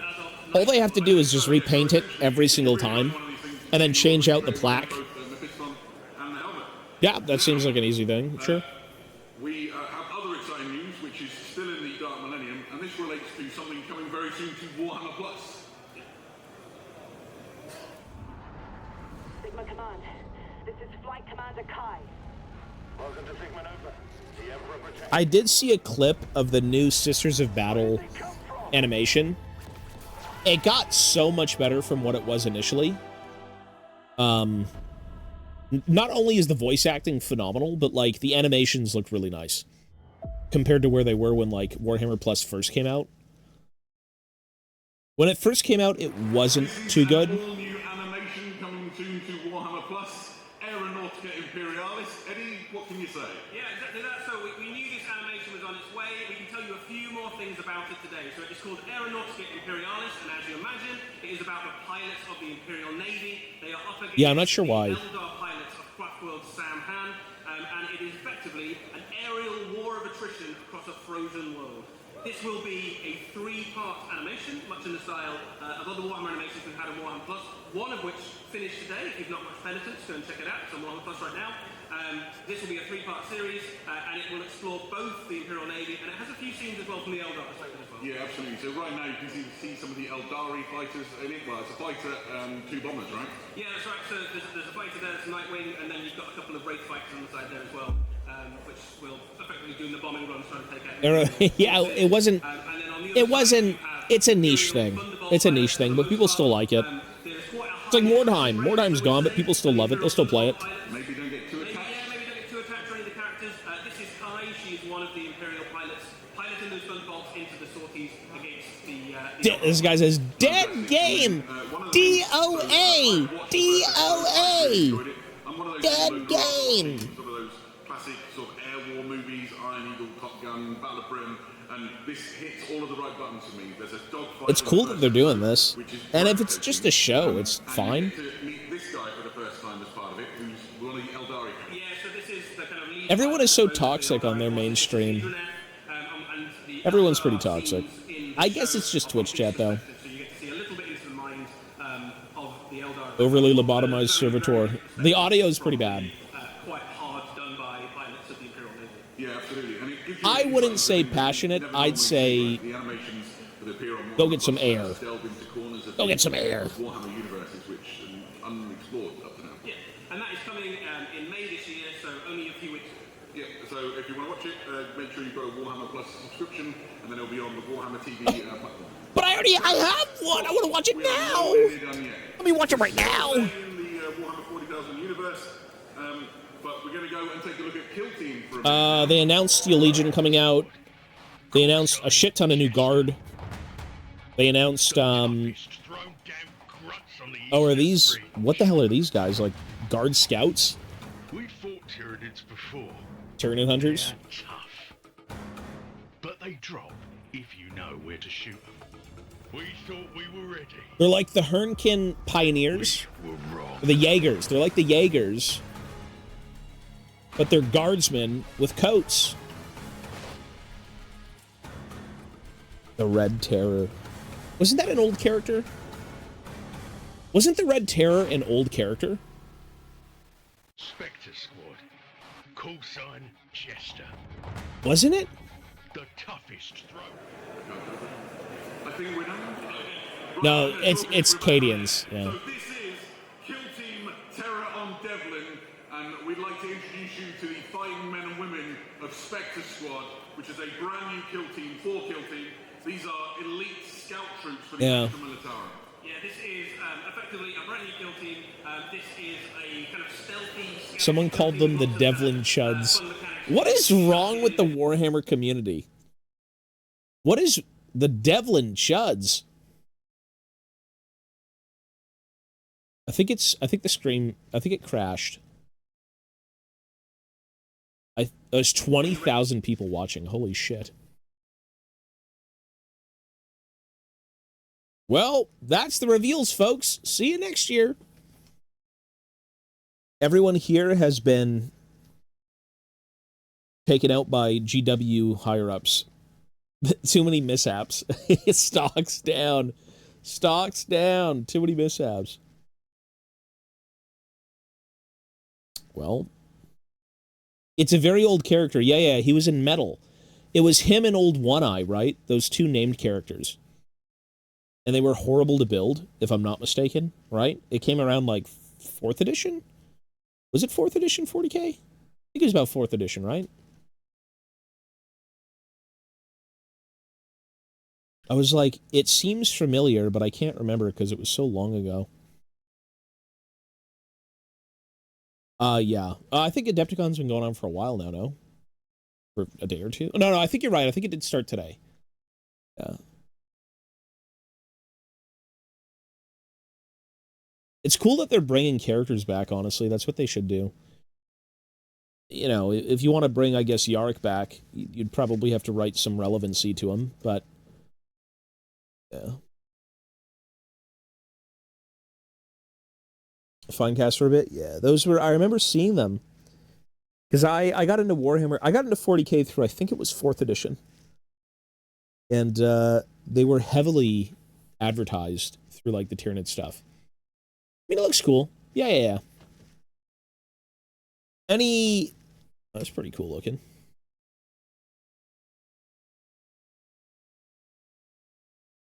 You know what this set kind of reminds me of? Evolve. Anyone play Evolve? Like, this just looks like an Evolve match. You've got, like, the big monster and then the hunters. That's pretty cool.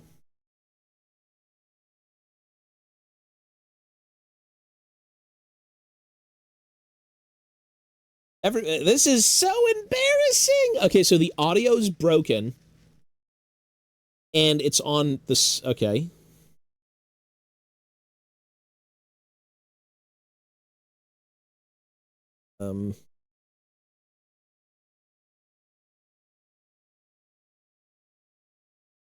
Yeah, you know what's crazy is some of my old buddies who I used to play competitively with in a different game, I think one of them ended up becoming a Evolve Pro. One or two of them became an Evolve Pro. If I remember correctly.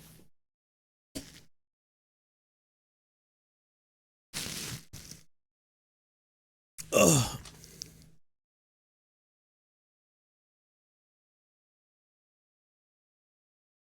Well, this looks pretty cool. Oh, we're back to this guy. Stub Gunner. This does straight up look like Evolve. It does. It really, really does.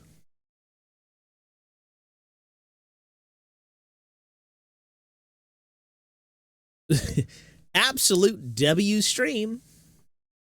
Yeah, their comments are pretty interesting. That's pretty cool.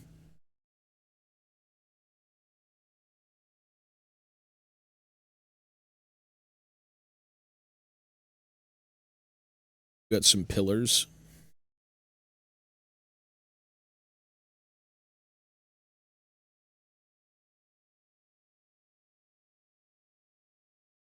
Well, that's fun. You know, Kill Team gets so many great sculpts.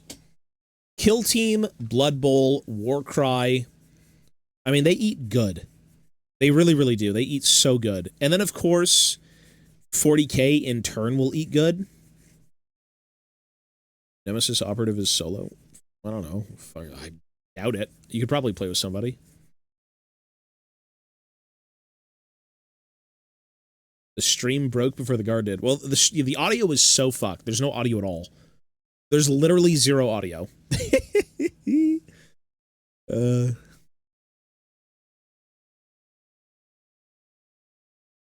Well, I like it. I hope it sells.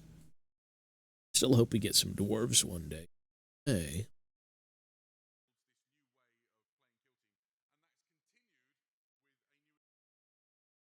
There is audio, but it's like so low. Like it's like even on max volume, I can't even hear it.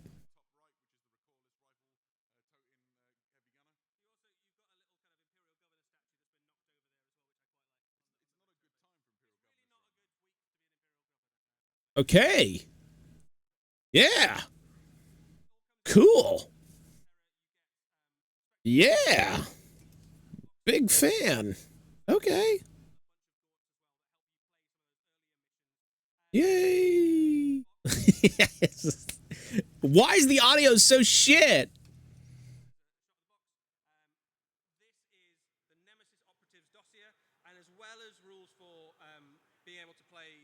Okay. It also allows you to do Can you hear it? almost any kind of big thing that you might want to fight. So if you want, you know, you could hunt down a dreadnought or a hellbrute or The volume's gonna get so fucked and like blow out my ears.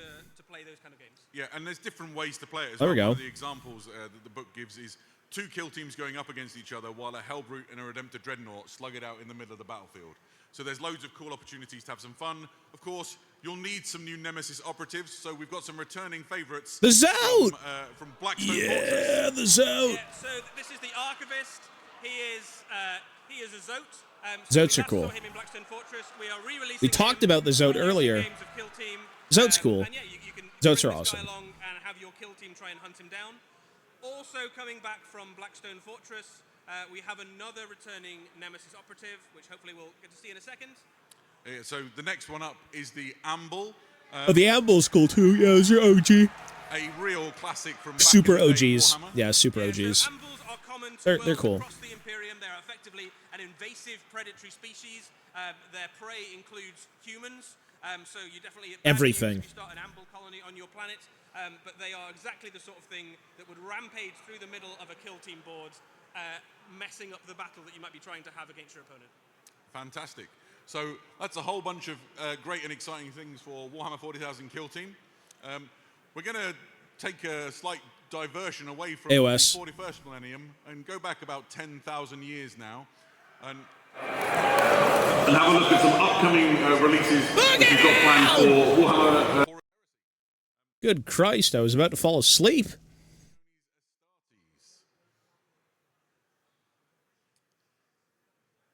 Maybe we can. there we go. So there we are. Warhammer the Horus Heresy. And this is a new variant coming soon to the classic Spartan tank. Whoa. This is the Spartan Prometheus assault tank. This is Cool. basically the tank if you really, really like heavy bolters. We basically put as many heavy bolters as it's possible to put on a Spartan onto the Spartan. Yeah, absolutely. It's a classic tank with a new armored variant. Some guy just types in all lowercase. Skip. But it also includes laser destroyers, which is one of my favorite ways of blowing up enemy tanks. Yeah, that's cool. Here you can see some detail. They're one on the right-hand side. That's the laser destroyer. It's got some extra bits and pieces and is a perfect way to transport your soldiers across the battlefield in relative safety. Yeah. I think you've got two very different ways of playing this. The laser destroyer is obviously excellent for taking out enemy tanks. Yep. The heavy bolters arguably become much more useful in recent months. Obviously, you've got the Mechanicum have joined in a big way to the Horus Heresy. Solar Auxilia are quite common, so the heavy bolter loadout has become much more useful than it maybe was at the start. That's a lot of heavy bolters, I'm not gonna lie. Yeah, absolutely. Of course. Yeah, that's a lot. Thing that's coming for the Horus Heresy. There's also reinforcements due for the Solar Wow. Auxilia. Did they already get the plastic? Oh, they finally got them in plastic. I figured these have already been in plastic. That's cool. Yeah, these were the old Forge World resin ones. Now they're in plastic. They look great. Fuck, those are cool. Those look really good. Damn, look at that face. The sculpt fidelity. Those are really nice. Those are actually really nice. Yeah, those are sick. They're like fat squats. Technically, they would be.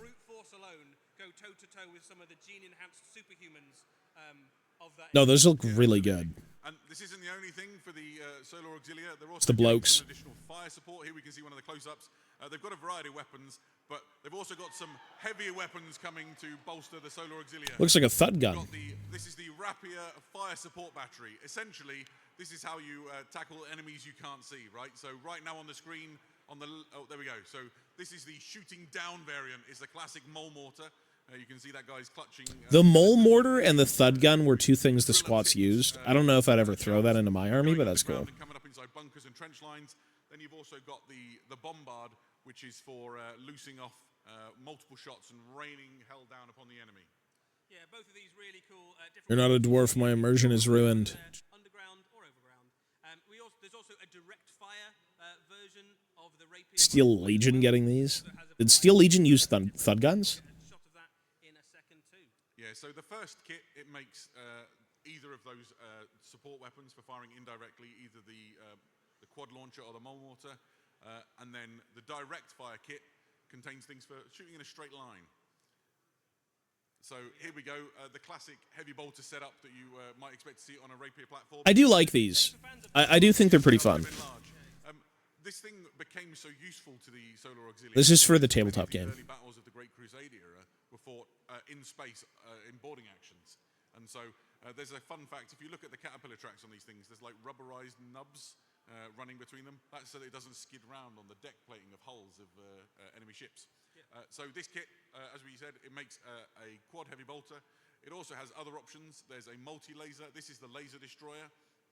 So you've got a variety of weapons with which you can equip your Rapier platforms and bring battle to the enemy however you see fit. Yeah, loads of ways of killing the enemy from far away, and also some Ogrins to kill them up close. Perfect, absolutely so. Some of these things, the rules for them you won't find inside your existing Liber books. Fear not, there is a new Journal Tactica on the way. The Battle of Talon, Part 1, there may be more on the way. Talon, of course, is the most famous tank battle of the Horus Heresy, a tank battle that was so brutal that the scars of it can still be felt 10,000 years later. Yeah, absolutely. So you can expect this to delve into that epic encounter and really give Horus Heresy fans, of which it seems there's a great many in the room, something to sink their teeth into. There we go. Right. AOS time. Warhammer 40,000 and the Horus Heresy for a little while. We're coming back to them towards the end of... Show me the cog fort. And let's go to the Warhammer Underworlds. Oh. That's cool. So, on your screen A right now, you can Lumineth. see Thariel's Zephyrite, an all-new Cool. Underworlds warband from the Lumineth realm. I mean, AOS stuff looks pretty damn good too. Multi-trick warband with loads of different abilities. You've got some great combat units in there. There's some shooting characters. There's some magic. Yeah, there's gonna be a cog fort. I'm not gonna buy it, but that's cool. They've got some really fun mechanics. They are built around, effectively, use of the Huracan Temple. And there is a little character in there, which is the kind of spirit of the wind you can see. I mean, these sculpts look really good. And she's got some kind of fun mechanics in terms Yeah, of so, the warband. so Thariel is the leader of the warband, kind of like a wind mage, as it were, and Zul is the familiar that you see next to her, kind of like a fox, dog, cat thing. Why are these people so rude, bro? There's an interesting Everyone in their chat. Age of Soymore. Pathetic stream. Dead game next. wind and on the air, and that helps them locate. Okay, let me read this. and outmaneuver them. Bro, this production quality abysmal. Whatever. Whomever is in charge of this deserves to be fired. Can keep consistent audio levels. Can't even keep the stream consistently up. For as money grubbing of a company, you'd think they'd have some decent staff on payroll. I mean, I don't know what. I don't think the live streams have ever been ran perfectly. I think they've always had problems. Like, actually, to be fair, he's not entirely wrong about the live streams. Maybe Shadow Warriors from the world that was. There's definitely a Shadow Warrior vibe about some of these. Yeah, absolutely. So these models will be coming soon to Warhammer Underworlds, and are Like, an exciting thing to Yeah, there's a lot of change up the meta that we see in the 5 Citadel miniatures. Very good. Wouldn't they want to say Warhammer miniatures now? Depart now from Warhammer Underworlds and go to a place very near and dear to my heart as a staunch fan of Middle Earth. Let's go Oh, and let's they're really check waiting out for the, Age of Sigmar. They're really leaving Age of Sigmar for last. You'd think they go to AOS for Warcry. talk about. These are the Hill Tribesmen commanders, inspired by the Lord of the Rings: The War of the Rohirrim movie, the animated film that we saw at the cinema a few years ago. I loved it, and it's great to see these guys making it. These are onto the pretty cool tabletop. looking. We've already got the Hill Tribesmen as warriors, so this gives you some additional commanders. Sculpt fidelity is really nice. Got a standard bearer and a hornblower. I haven't seen this movie, actually, so he's just spoiling it. Yeah. No, these look pretty good. Look at the right-hand side of the screen. This guy is a variant and essentially allows you to build the chieftain instead as an oath maker from that scene in the Two Towers in the Lord of the Rings trilogy, where Saruman and the Wild Men make their compact to attack Rohan together. You've also got some options on the Chieftain in that box as well. The Chieftain can have a two-handed weapon, or you can have a hand weapon and a shield, or you can build him as... Can't wait to see dwarves. Not in this stream, but And as you can see, like, no, eventually. the Middle-earth team have just continued to lavish the detail and attention that the range deserves onto these models. These are fantastic leaders and extra helpers. One of the comments, Lord of the Rings, way better than anything woke. What are these people typing? What are they typing? Who are they fighting against? Lord of the Rings better than anything woke. Where does that even come from? Of Rohan commanders. These look pretty good. Command set that features a captain, a standard bearer, and a hornblower. Classic staples to lead your warriors in their war bands into battle. Yeah, so this is a really lovely multi-part kit. There's some cool options to call out on this that aren't immediately apparent. The biggest ones are on the Chieftain, so the Captain. So you have a choice of heads. So you can have either an armored kind of head, as you can see there. There's also an unhelmeted head if you just want him to have If you wanted to have 2 characters in your army, for example, you could have There both. you go. That's the unhelmeted one. You've also got a choice on the captain of different chest plates. So you can either Some guy said, "Is Charlie Kirk a Primarch?" I should probably just not read the chat room. Who the hell plays Warhammer? Who are these people? Like, what? These people are so ill. What the hell? These are really good, though. These sculpts look great. Well, I mean, the big thing is... Oh, well, Rohirrim. Is a redo of the now quarter-century-old Riders Hey, of they're still Rohan. pretty nice, though. These are one These of look the really most good. iconic units that you see These in look really the nice. Lord of the Rings movies. They are absolute scene stealers, aren't they? I remember when they were filming this, they had to get a bunch of people who actually owned horses, and most of the people who were employed to be Rohirrim were women, and so they had to have fake beards put on. But since the shots were so vast, you couldn't really tell. It's like they can't just get anyone to ride horses. You actively have to know how to ride a horse. They're not going to just be like, "Here you go, ride it." Especially wearing all this gear. Yeah, that's cool. These are great. If you're keeping track, the guys who play the Middle-earth strategy battle game will want to know all of the hand weapons can be exchanged. Where you see them holding the axes and the swords and the throwing spears. They can either be hand weapons or they can be throwing spears. So it's a versatile unit. I recommend the throwing spears for the record. So a really long-awaited and much-anticipated kit for Rohan, and it's just beautiful to see them rendered. I've got a Rohan army. I've put some of these new ones alongside it, and they also go really nicely together. So if what your thing is collecting all the models and having your force look beautiful on the shelf in your cabinet, these are going to blend in beautifully. Yeah, that's one of the things about Rohan, right, is that they're not standardized completely, so you can absolutely. mix kind of the older ones with the new ones. These ones could just be the slightly fancier ones with the cool horse helmets. Of course, you can just have a whole army of the new ones. That's also fine. Fantastic. Now, that's our time in Middle-earth done, and it was lovely to be there for a little while, but it's time to go onwards as we continue on our preview. We're going to go now from Middle-earth to the Mortal Realms. Hogfort. I'm very curious what cities is going to have. Not that I'm going to play cities. We shall not cower. Oh shit, here we go. Behind our walls. We Oh my are the god. wall. We will march out. Whoa, Reclaim those are the fucking lost sick. realms. Bro, why does cities is eaten well. Holy shit, these look good. And by These look pretty courage damn and nice. steel, we will drive them back to where Wow. the foul pit Okay, there once is no formed. Cogfort, but holy shit. That's pretty good. Our enemies think us Oh, they're doing it twice. Free Guild Grenadiers. Jesus. Addition to the Cities of Sigmar. Cities of Sigmar eat pretty well. Talk about. We saw them briefly on the screen. Let's delve into them in some more detail. First up are the Free Guild Grenadiers. Eddie? Yeah, so Free Guild Grenadiers are effectively... They had to find 6,000 horses to shoot. all-purpose elite Well, infantry. I think it was a bit of movie magic. They come with great combat stats. They come with shooting abilities. They've got grenades. There's a flamethrower in the unit. There's a blunderbuss in the unit. They are just a really useful unit in game. In lore terms, they've got some really interesting things about how they're chosen from amongst the Free Guilds. Yeah, absolutely. Essentially, the Free Guilds recruit the brawniest, the sturdiest, the biggest and toughest warriors from amongst their number, and then train them to be... That guy's got some thighs. God damn. Create a breach Holy. fortress, or you need to sweep the foe out of Boy's its got some thighs. and they've got like the build and the tools for the job. Yeah, these are like your close combat, down and dirty fighters. If you need to kind of cleanse an undead infestation from a mausoleum or something, these are the people you send in. Every single one of these models is really fun and dynamic as well. You can see them being like the kind of logical extension of the steel helms, but even more sort of brutal, equipped for whatever the situation demands. I want to see the two giants that form a gate. However, not the only new unit that we saw in that preview, and they're not the only elite unit for that matter. We also saw for the first time the Free Guild Gallants, which I think we can go to now. So these are like foot knights for the Cities of Sigmar. That's pretty cool. Yeah, so we've already seen a unit of knights on... I don't know, I've always enjoyed the Empires, so like I don't mind like Cities of Sigmar. Technically, I did play Cities.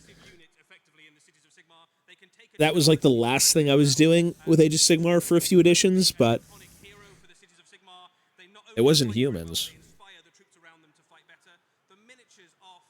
There's no There's just no releases for Old World right now. That's why they're not showing them. These look cool, though, honestly. You know what? The more I see cities, the more I just view it as, like, kind of a darker empire, at least in terms of aesthetic. Which is odd to say, because, like, fantasy has that grit. But Free Guild stuff seems to be a little bit more gothic-y, almost. A little bit darker. Maybe it's the sculpt, maybe it's the paint scheme. Well, probably the sculpt, but...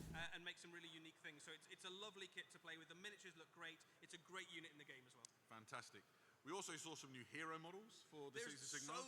So many new heroes. So this guy is Jorvan Creel. He's the survivor of Embergard, is it? Anvilgard. Anvilgard, there we go. And he's kind of like a ranger archetype, right? Yeah, so he is a survivor of a city that's been taken over by the forces of Marathi Kane. So he has blood vengeance, basically, against the Daughters of Kane. But right now he is... Wasn't Anvilgard... Was that the pirate city? I think they had a book for Anvilgard. I can't remember exactly. The character models will. Mid-range skirmish hero for the Cities of Sigmar. Fantastic. And he's still not the only hero that we saw. Next up is the... Jesus, look at this guy. Fucking warrior priest. A classic take on that warrior priest. Yeah, I was going to say, that is a warrior priest. Look at that right face. Oh my god. That's a pretty cool take on a warrior priest, actually. Yeah, that looks pretty cool. That's cool. It's a nice, different take, I should say. He's coked out of his mind. Sigmar. It makes perfect sense, doesn't it? I like that he's holding up his little talisman. Action Pyrocaster. That's pretty cool looking. Your classic fire wizard has some really interesting rules in the game. Essentially, once she targets a unit with a spell, that unit gains a characteristic, which essentially means that it's starting... Incandescent, yeah. It's starting to smolder, and subsequent targeting of the same unit is even more dramatic. I think it adds D3 mortal wounds each time. Yeah, the miniature is just really, really cool as well. Like, you can it's a pretty good looking mini. Looks like a treat to paint, right? I can imagine some of these... It is evocative of, like, fantasy battles. For sure. The last two are very evocative of fantasy. Next up, we'd like to introduce you to the Amethyst Nelme. What the fuck? What in the Dark Souls? A wizard who uses the power of Shaiish, the power of death. You can see them replete with various symbols of the realm of death. Someone said he's a literal bellend. Oh, look at his face. He's a bellend. And two weird mechanical skeletons that hit the bell at regular intervals. And there's even a version where you can lift up the visor, and that's what it looks like if you get hit in the head by two mechanical skeletons all day long. Yeah, absolutely. This is sort of that's pretty fun. Writ large, isn't it? With just the strangest, most odd helmet. I love everything about it. The hourglass really in the side, just everything about this is amazing. Still not the weirdest still not might be the weirdest wizard, absolutely. Next up, we have Erasmus Zon, the Enlightened One. What a... So Erasmus Zon is an inhabitant of Settler's Gain, which is a twin Lumineth and Cities of Sigmar city. He is one of the first graduates of a program set up by the Lumineth to try and teach mortal... A two-headed ram bird. So strange. It's so strange. Well, it looks like a chimera almost. It's got like a snake tail. That's so funky. Got like chicken feet.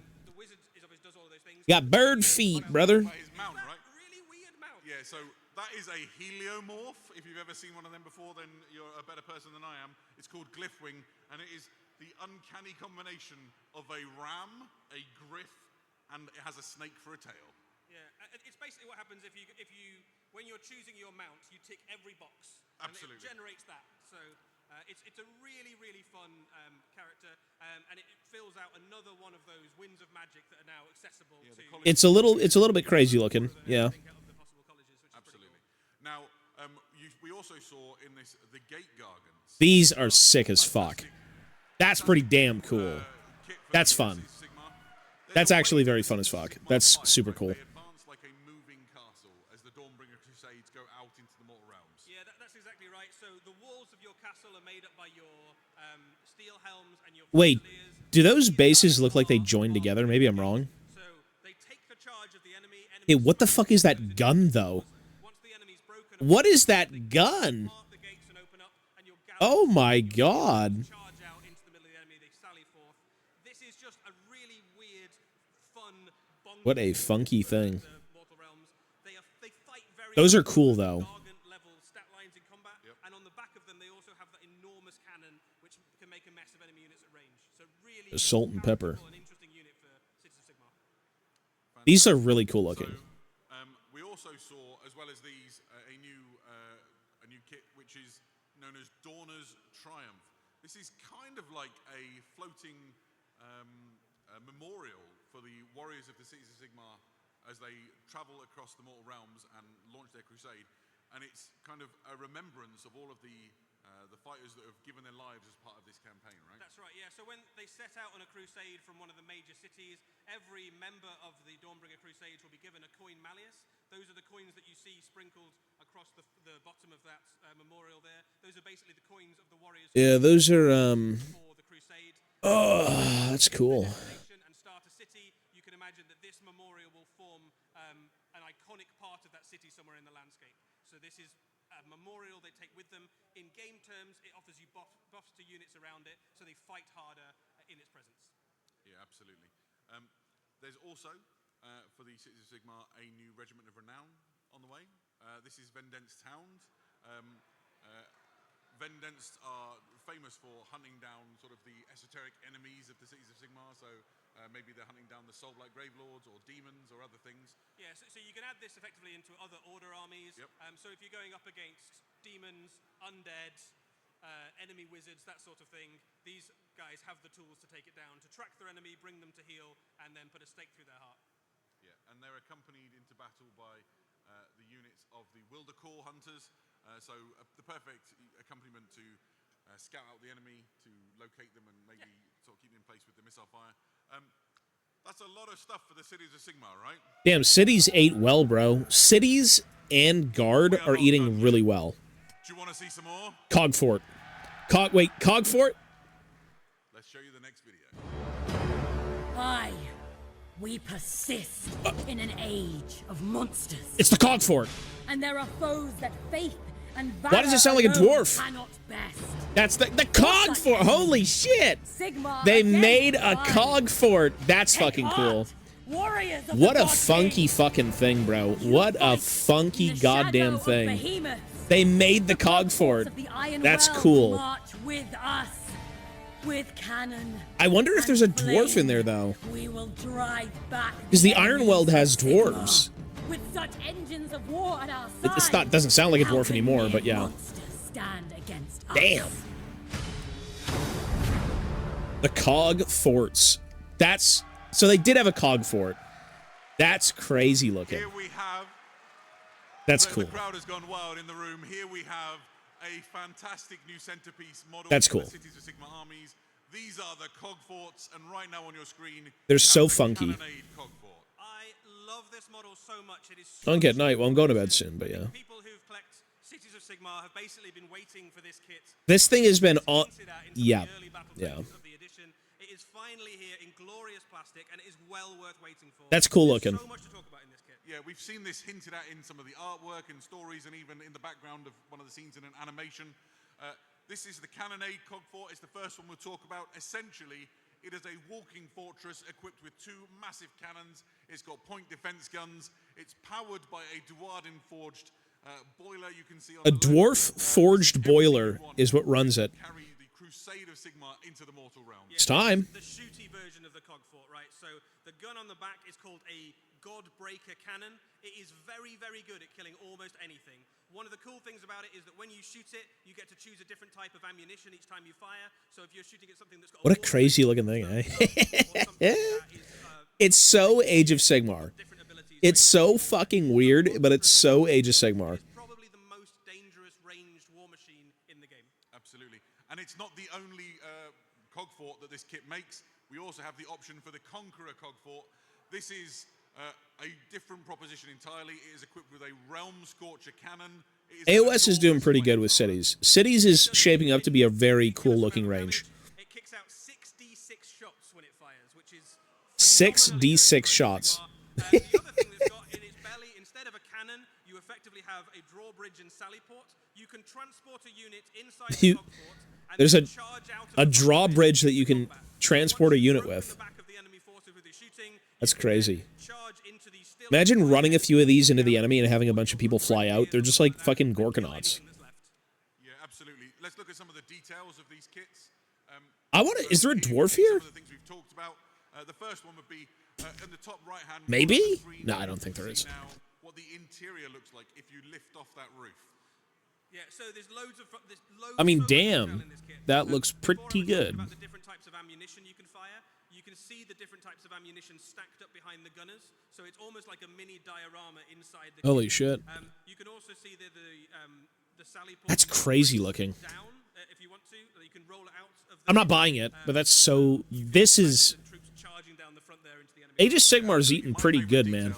You'll actually see on the very left of the screen, and this is the Dwarden forged furnace that powers the. I like how he keeps saying it's the dwarf forged furnace. It's the Dwarden, the dwarves. Where are they? Give me that. Where are the dwarves? These are forged by the Ironworld Arsenal. Give me them.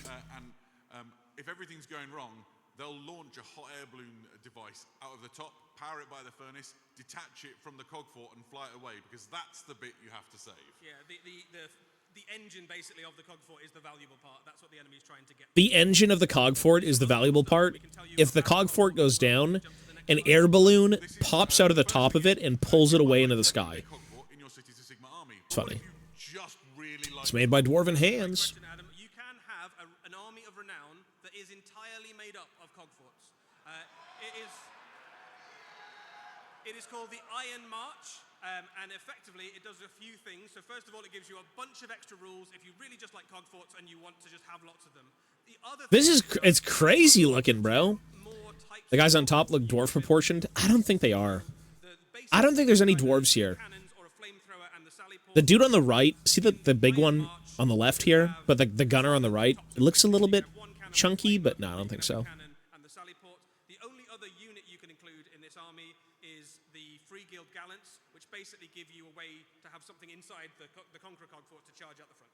And a Malice Forge priest to make sure they're working all right. Yeah, just to hit them before the battle starts. Beautiful. What if you really like cogforts and you don't have a Cities of Sigmar army, Eddie? That's also a great question, Adam. Well, there is a regiment of renown in the Cities of Sigmar battle tome, which allows you to take a cogfort in any Age of Sigmar army. What? There are cogforts in the realms who have decided basically to go privateer. They've gone and become soldiers of fortune across the world, selling their services to the high. Dwarven cogfort. There are some cogforts whose occupants have given into the sway of chaos. There may be some cogforts who the occupants have died and been resurrected by dark forces. Zombie cogforts with guns. Or been paid to work in mercenary armies for destruction. So if you just want to include a cool cogfort in your army, you absolutely can. And it also opens up some great opportunities for conversions. I can already imagine people doing. That's a fucking cool mini, man. That right there, that's the best mini they've shown today, 100%. I don't even want it. It's just so well done. The rules for it and everything you need to know, all the lore and everything behind it, will be included in the forthcoming Order Battle. I can't wait for the new dwarf army, man. Holy shit. Age of Sigmar is eating so well. Yeah, all the stuff you would normally expect in a battle tome is in there as well. But it's not the only thing on its way for Age of Sigmar. There is a new spearhead box. This is City of Ash. A spearhead. Oh, you get 2 armies. That's kind of a fun thing. I feel like the rumors picked up on one. I'll very briefly explain. The first place you'll The rumors picked up on one. The Gallants, the Malice Forge Priest, and Mr. Creel is inside this box. Let's talk about the other things we can see on the screen. Yeah, up against him is a Night Runners. long-anticipated Wow. expansion. New plastic Night Runners. That is so old. Wow. New Night Runners. They look good. Yeah, a really long time ago. So they've been well overdue for some updates. Yeah, the last time they had Night Runners, I think was what, 6th edition? You get some Night Runners. 6th edition was 2000, They are the bottom rung of your if I'm not mistaken. still very useful little sneaky scouter unit. Like 2000 to 2005 or something like that. I can't remember exactly, but yeah, the Night Runners are really old. Have up are gutter runners are the kind of mid-tier, I suppose, of the. They all look amazing. They are. They've gone through the ranks. They were night runners, then they've graduated to gutter runners. There's some really characterful, fun little models in this. You've got some with poison weapons, some with the classic kind of. I mean, these are literally like, this is just Warhammer Fantasy. And all of the. You can take all these and put them into fantasy. Shadowy cloak on them as well. Yeah, really absolutely. Obviously, somebody needs to lead this spearhead. This is a model you'll be familiar with if you follow the Skaven in Warhammer Age of Sigmar. This is a Deathmaster. He is lovely. We've seen him before. Would you like to see another Deathmaster? Then may we introduce you to Deathmaster Crixit. So it's a new named character. Deathmaster Crixit is probably the most notorious of all the Deathmasters currently. It's not Snitch. Working in Skaven, But he is. so confident in his abilities as an assassin. I mean, yeah, that looks good. It's almost unheard of for a Deathmaster. He has slain many rivals and many enemy heroes. In game terms, he is an absolute blender of a character. Like more than, I think, 13 attacks, something like that, like a ludicrous number of attacks. 13 would be the right number, I think it's right? 13. I hope it's 13. He is very, very good, as you would imagine, at killing enemy heroes, but such a good character. He can basically. It's a great looking mini. Any small unit. Age of Sigmar, bro. Age of Sigmar is shitting on everything. I gotta say. There's certainly a little bit of. Like, the guard looked good, but the cog fort looks amazing. Age of Sigmar is doing very well. This is crazy. Other things that this kit includes, which is some fantastic terrain for you to play your games around. Yeah, so this box set, City of Ash, is actually set in Embergard. I'm gonna get that. Embergard was the Should. location of the Warhammer Plus animation that we had last year. That animation is effectively the sequel to this box set. Embergard was a quite prosperous city of Sigmar. It is now basically in ruins after the events of the Skaventide. But one of the things you get in the box is lots of these cool ruined buildings. You also get a bunch of very cool scatter terrain as well. So it gives you a very cool new way to play Spearhead. The box will also, the terrain will also be available separately. So if you just like the That's idea of awesome. a battlefield that looks like a built-up area in Age of Sigmar, this gives you a chance to do that. Yeah, absolutely. Here you can see everything that is included within Spearhead City of Ash. So you've got all of the models, the terrain, the cards and things you need to start playing Spearhead. This is a great way in if you haven't played Warhammer Age of Sigmar Spearhead before. And frankly, if you already have and you just want two great new Spearheads, it's the perfect lunchtime game. It's a self-contained box as well. So even if you've never played Age of Sigmar before, this actually gives you everything you need to start playing. And two really, really cool anticipated armies as well. Like Eshin, players have been looking forward to this for a really long time. New Cities of Sigmar stuff, this is a great way to pick up a few of those new units. Skaven and cities eating good. Absolutely. So, that was Wow. a whistle-stop tour through the mortal realms as we got excited about Warhammer Age of Sigmar. We are still not done. Necromunda? We are going to return back to the grim darkness of the 41st millennium. We have a really exciting video to show you now. Let's... Right, Mark. back to 40K.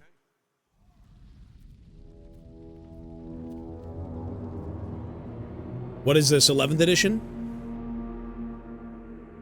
Someone said Calgar the Second.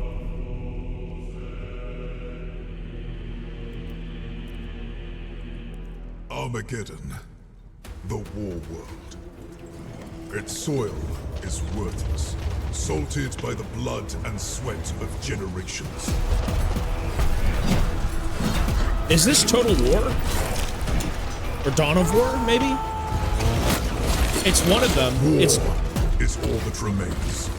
It rises from the dust and echoes in the sky. It might be Dawn of War. A I think promise, Total War, maybe? a cacophony of Maybe endless. it's not. Maybe it's for minis. Whoa, what is that? That's a new orc thing. That's kind of a new orc unit. That's the new war boss they showed. Sanguinius' sons. Is it 11th edition? Of death. It might be.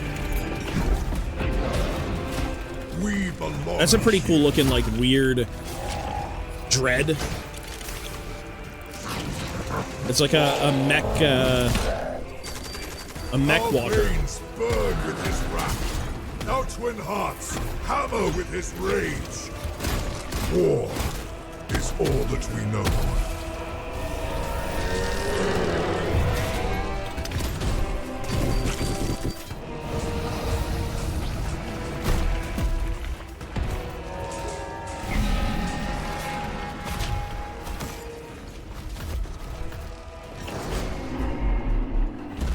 Okay. This All right. world must hold. There can be no retreat. There can be no mercy. Probably is 11th There edition. can be no peace. It's gonna lead into the There miniatures. is Yeah, watch. only war. 11th edition.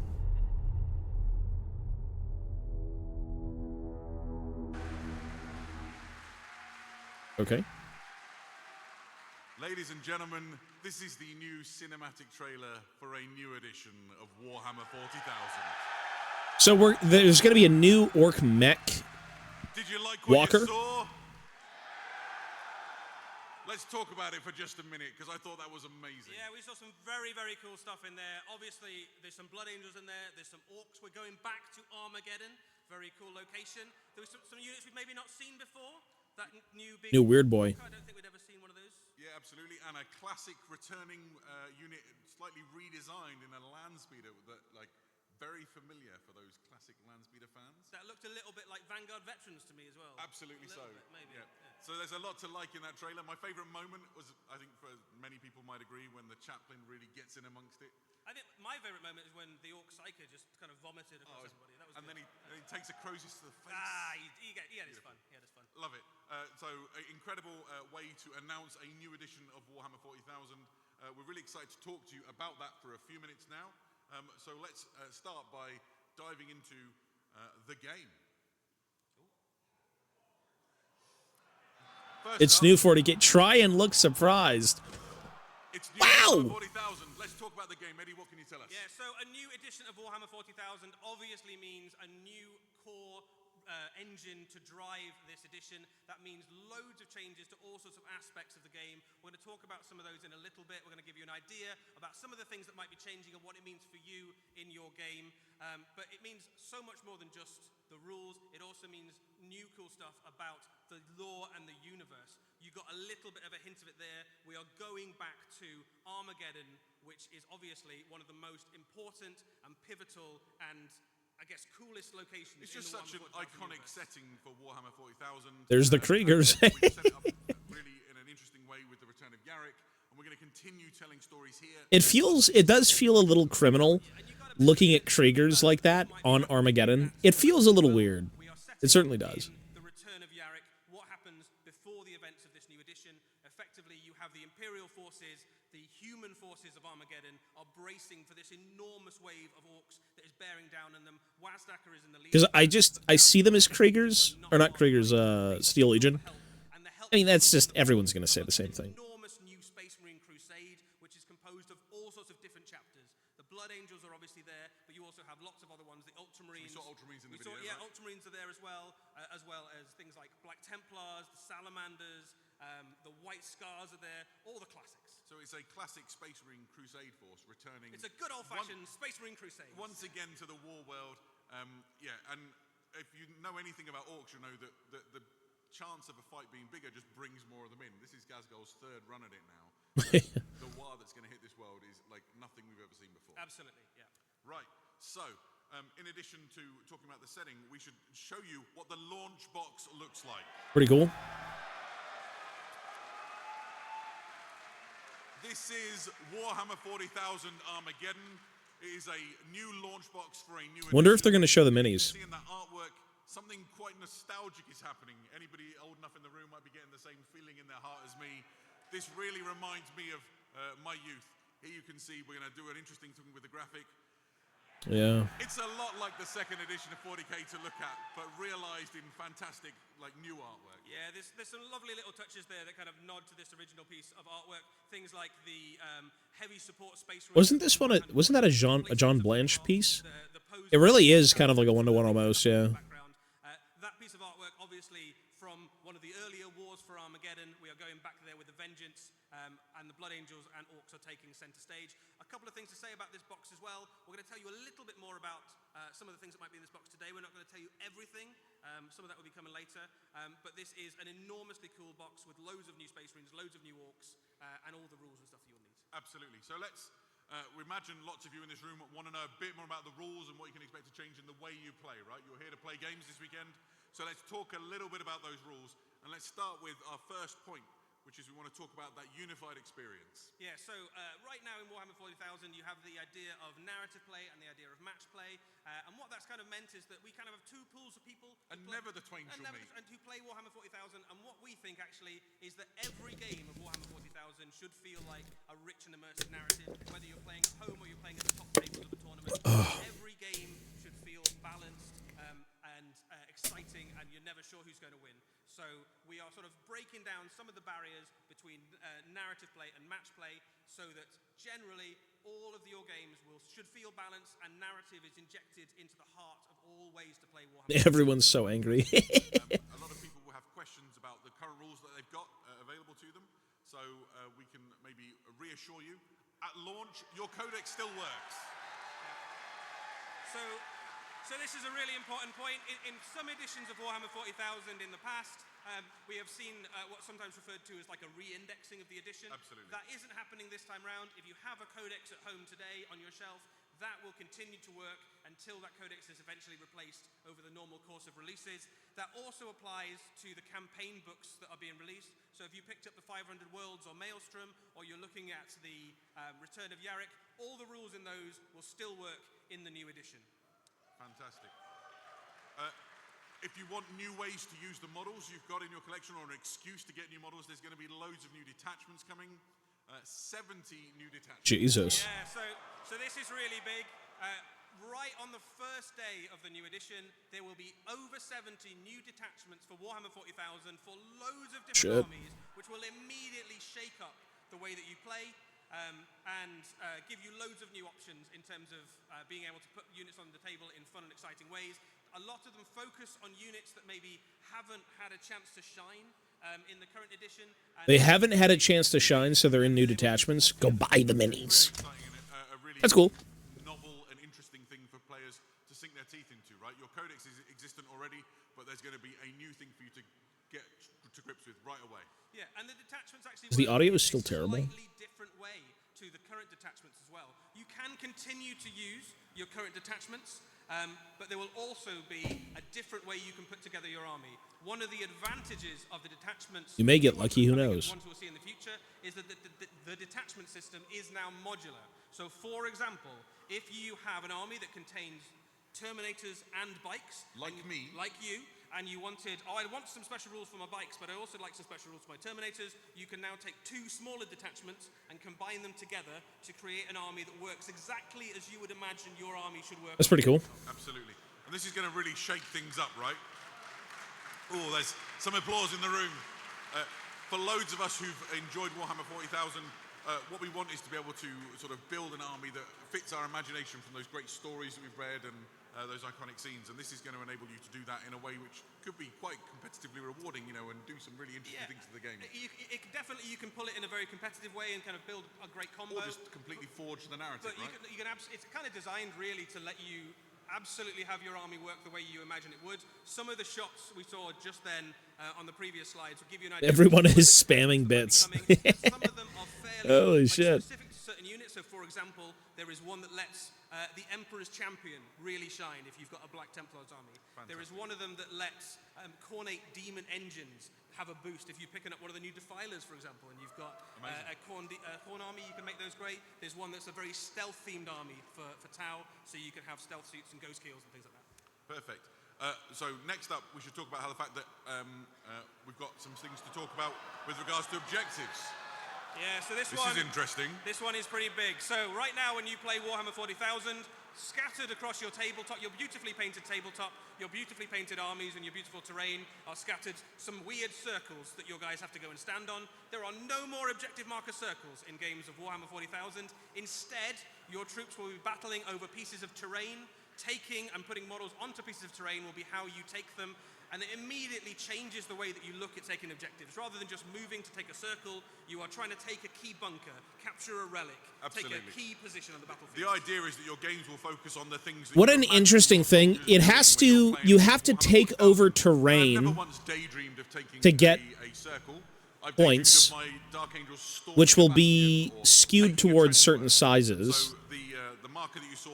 Are they going to sell you those pieces of terrain?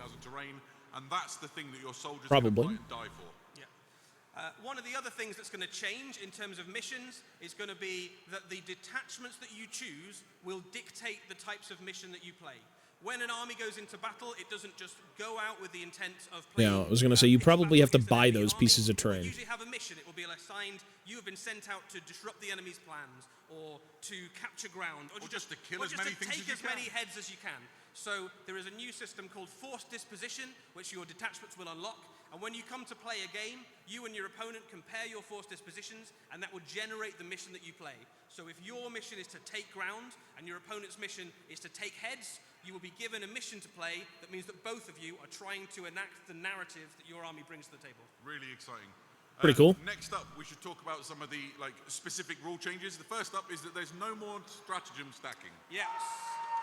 That seems like a popular one in the room. So right now, when you play a game of Warhammer 40,000, one of the go-to tactics is you save up all your command points and then you put them all into your best unit, and that unit becomes way better at fighting than it has any right to be, or far more durable. You have things like stacking Armor of Contempt alongside minuses to wound and decreased damage and all those sorts of things. In the new edition, you will need to choose which stratagem you would like to use on each unit per phase, and you can't have more than one. And it does all sorts of interesting stuff to the game. For example, if you have re-rolled your charge with a stratagem, you now can't use any other stratagems that turn, so you can't tank shock. If you have decided to use a stratagem to give you re-rolls to hit in combat, you don't get the chance to have another re-roll to wound on a tactical re-roll, for example.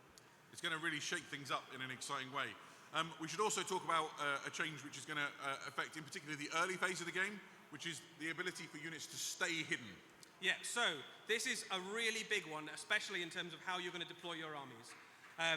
You cannot target an enemy unit that has not shot unless you are within 15 inches of it, if it is in a piece of terrain. So imagine when you deploy your army, you put your Devastator squad or your Astra Militarum heavy weapon teams in a trench work or like a fortification or in some ruined buildings. That scene in the movie where you look at the guys lying in ambush and staying out of sight, that's what you get on the tabletop. So you don't have to park weirdly behind terrain now. You can be in it and still get that same benefit. Yeah, so and you get that benefit up until the point that your unit effectively joins the battle. So you can park that unit high up in the terrain feature where previously they'd have to hide, and they are safe unless the enemy gets very close or until you've taken your shot. Absolutely. Next up, there's some changes to how combat works. So it's been cleaned up. Eddie, can you tell us more? So there's some big changes across the combat phase. Some subtle ones, some big ones. We'll go through some of them, but there's lots more, and you get a chance to kind of look at those when you finally get the rules in your hand. Fast dice rolling is now the standard. Most players kind of already do it already. I thought it was new Storm Boys. I'm looking at the back. I'm like, what are those? Kind of set of attacks together rather than kind of doing them one at a time. So that makes combat much faster. Combat activation has changed. The biggest change there is that in your turn, your strikes first units now go before your opponent. And in game terms, that means... Ooh, there's some cheers for that one. In game terms, that means if you've charged into an enemy army and they've got strikes first, at least one of your units will get to go before they go. That's quite a big change for some armies. Pile-in and consolidate now happen together. So you do all of your pile-ins for everything in your army, and then you do all of the combats, and then you do all of the consolidates. And what that means is that the pile-in move becomes much more about getting lots of your units into close combat and less about trying to kind of grab extra inches towards getting objectives. Yeah, absolutely. And the final one is near to my heart because I like those risky charge rolls, right? But when they don't pay off, you guys stand around doing nothing. So it's different now. It is different. So the way that charges work now is that you pick your targets after you have rolled your dice. So that does some... That's pretty huge. That's pretty huge. The first and most obvious thing is that if you move forward and you don't manage to get that charge against the unit you were aiming for, and there's a closer unit, you can now charge them instead. So you generally end up with less units standing around and kind of having failed the charge and not doing anything. It also means that occasionally you might get a unit into that big, long 12-inch charge that you wouldn't previously have tried, but you can now get in. So basically, this is a rule that just encourages you to get stuck into close combat. We don't like it when units move forward and then end up standing around not being able to kill stuff. More charges, more often. More charges, more often. Perfect. Absolutely. So next one, and I mentioned previously that I have a Astra Militarum Steel Legion army. They drive around in chimeras. This one's quite exciting for me. Tell us about combat disembark. There is now a rule where if your transport is in combat with an enemy unit, you can just get out straight into combat. Damn. Small That's also caveat, pretty crazy. It's not always the best idea because your unit will be battle shocked and might take casualties. But it makes it very difficult to completely lock down a force that's trying to drive forward with combat units to get stuck in. Absolutely. Next up, we should talk about the leaders and the impact they have in your games. Essentially, your leaders are always going to lead. Can you unpack that for us? Yeah, so when you choose a model that can lead a unit, you now assign it when you build your army list. So if you have a chaplain and he's going to lead one of your units of Space Marines, you now write that in your army list rather than choosing before the game. But the thing that happens in-game is that if the unit is killed, the character keeps all the benefits of leading the unit that he would normally have. So your chaplain doesn't become inexplicably worse at combat because the guys next to him have died. And the same is true for all the different characters. So that immediately means that all of those heroes that have lost their unit can carry on being maximum heroic right up until the moment they die. Yeah, absolutely. And I guess the last thing we should talk about, which connects to all of this, is there's going to be a huge refresh to the Warhammer 40,000 app. Yeah, so the Warhammer 40,000 app has already proven to be really useful. We know loads of you use it all the time. We're going to put loads of resource and effort into it to make it an even more valuable and essential thing. There's loads of things coming for it. One of the things we can announce today is that we're going to increase language support. So right now the app is only in English. Going forwards, it will have support for English, French, German, Italian, Spanish, Chinese, Japanese, and Korean. Well done remembering them all. That's good, right? And that will start with core rules, mission rules, and combat patrol. So that's not all that's coming for the app. There's loads of other things, but this is going to be a really useful tool for all of you going forwards, regardless of what language you play Warhammer in. Yeah, I had a chance to get told some of the cool things that are coming, and I can't reveal it yet, but it's going to be super rad. I'm very excited as a person who relies on the app for when I'm playing the game. It's very cool. We'll have loads more about all the details of what those rules mean exactly on the Warhammer community website over the coming days and weeks. So, we told you we'd show you maybe something from the new launch box. Would you like to see some new models? Shit. So, let's start. I want to see the new this. orcs.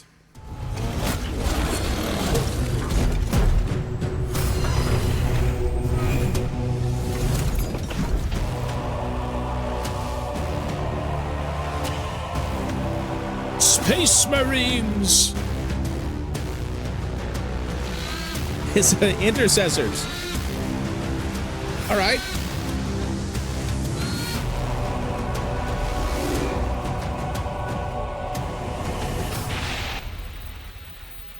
All right. That was something. So this is the first of the new Space Marine models. We're going to show you him today. Classic armor He's a elements. Space Marine intercessor, and you see Those still are the coming best together helmets. of old and new in terms of armor types. Yeah, so attrition has taken its toll on the Primaris Marines, and their shiny Tacticus armor that they went out into Crusade with has now had to be supplemented with parts of classic armor pieces. Really? That means that we get to Really? use lots of very cool Really? classic pieces like the Mark 7 helmet you can see. It's on a the good Space look, Marine. right? It's a good look. It's a good look. And that is the sort of thing you can look forward to going forwards. Lots of the Space They're sucking you back in with that nostalgia. elements of classic armor. Is that an official GW dried weed on the base? That has to be purchasable to be shown in an advertisement. I don't think that's official. I think they took that out of nature. That is not official GW. That's disturbing. I'm concerned about that weed. Look at the weed. One of the other things to note as well about this model and all It's the like models thoroughly in the box fucking set dead. is that while he looks very cool, painted as a Blood Angel, there is nothing sculpted onto that model to say it needs to be a Blood Angel. So if you have an Ultramarine, a Space Wolf, a Dark Angel, Dead Grass, TM. All rights reserved. I don't even.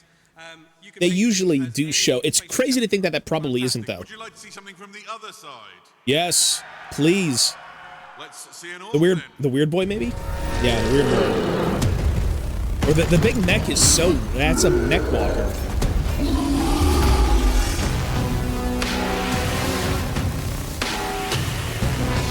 Are these new boys?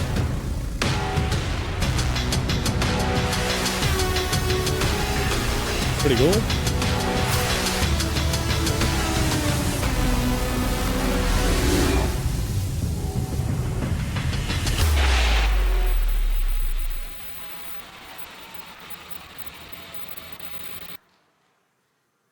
Fantastic. So this is an orc boy from the upcoming Shoota or Choppa? Why not both? And something's a bit different about him, right? Yeah, so I think some of you already clocked it in the video, and obviously you can see it there on screen. In previous editions, in previous versions of the orc box set, you had to choose whether you wanted to give your orcs a shooter or a chopper. Wait, now they get You can both? now have both. No orc should leave home without a chopper, and no orc would dream of going to the battlefield without carrying the biggest gun that he can carry. Interesting. So going forwards, orc boys are assumed to have whatever weapon the situation demands. Get yourself a boy that can do both, right? Absolutely. I love it. So we got one more sneaky tease of things that are coming in this box right now, and that is that we can confirm for certainty there is at least one squig in the box. Okay.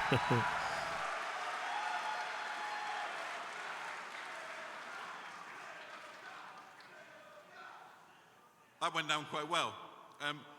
You will need to wait a little bit longer to see the rest. Stay your disappointment. It'll be worth the wait, we promise. That brings us to the end of all of our reveals. Did you like what you saw? That's pretty cool. I think the Cog Fort cleans everything. I guess what we need to do now is bring this thing home and wrap up this preview. First of all, thank you so much for bearing with us through the technical difficulties. You have been amazing as an audience. We've loved being here in front of you, and your attitude and your energy has carried this through for us, so thank you all for being here.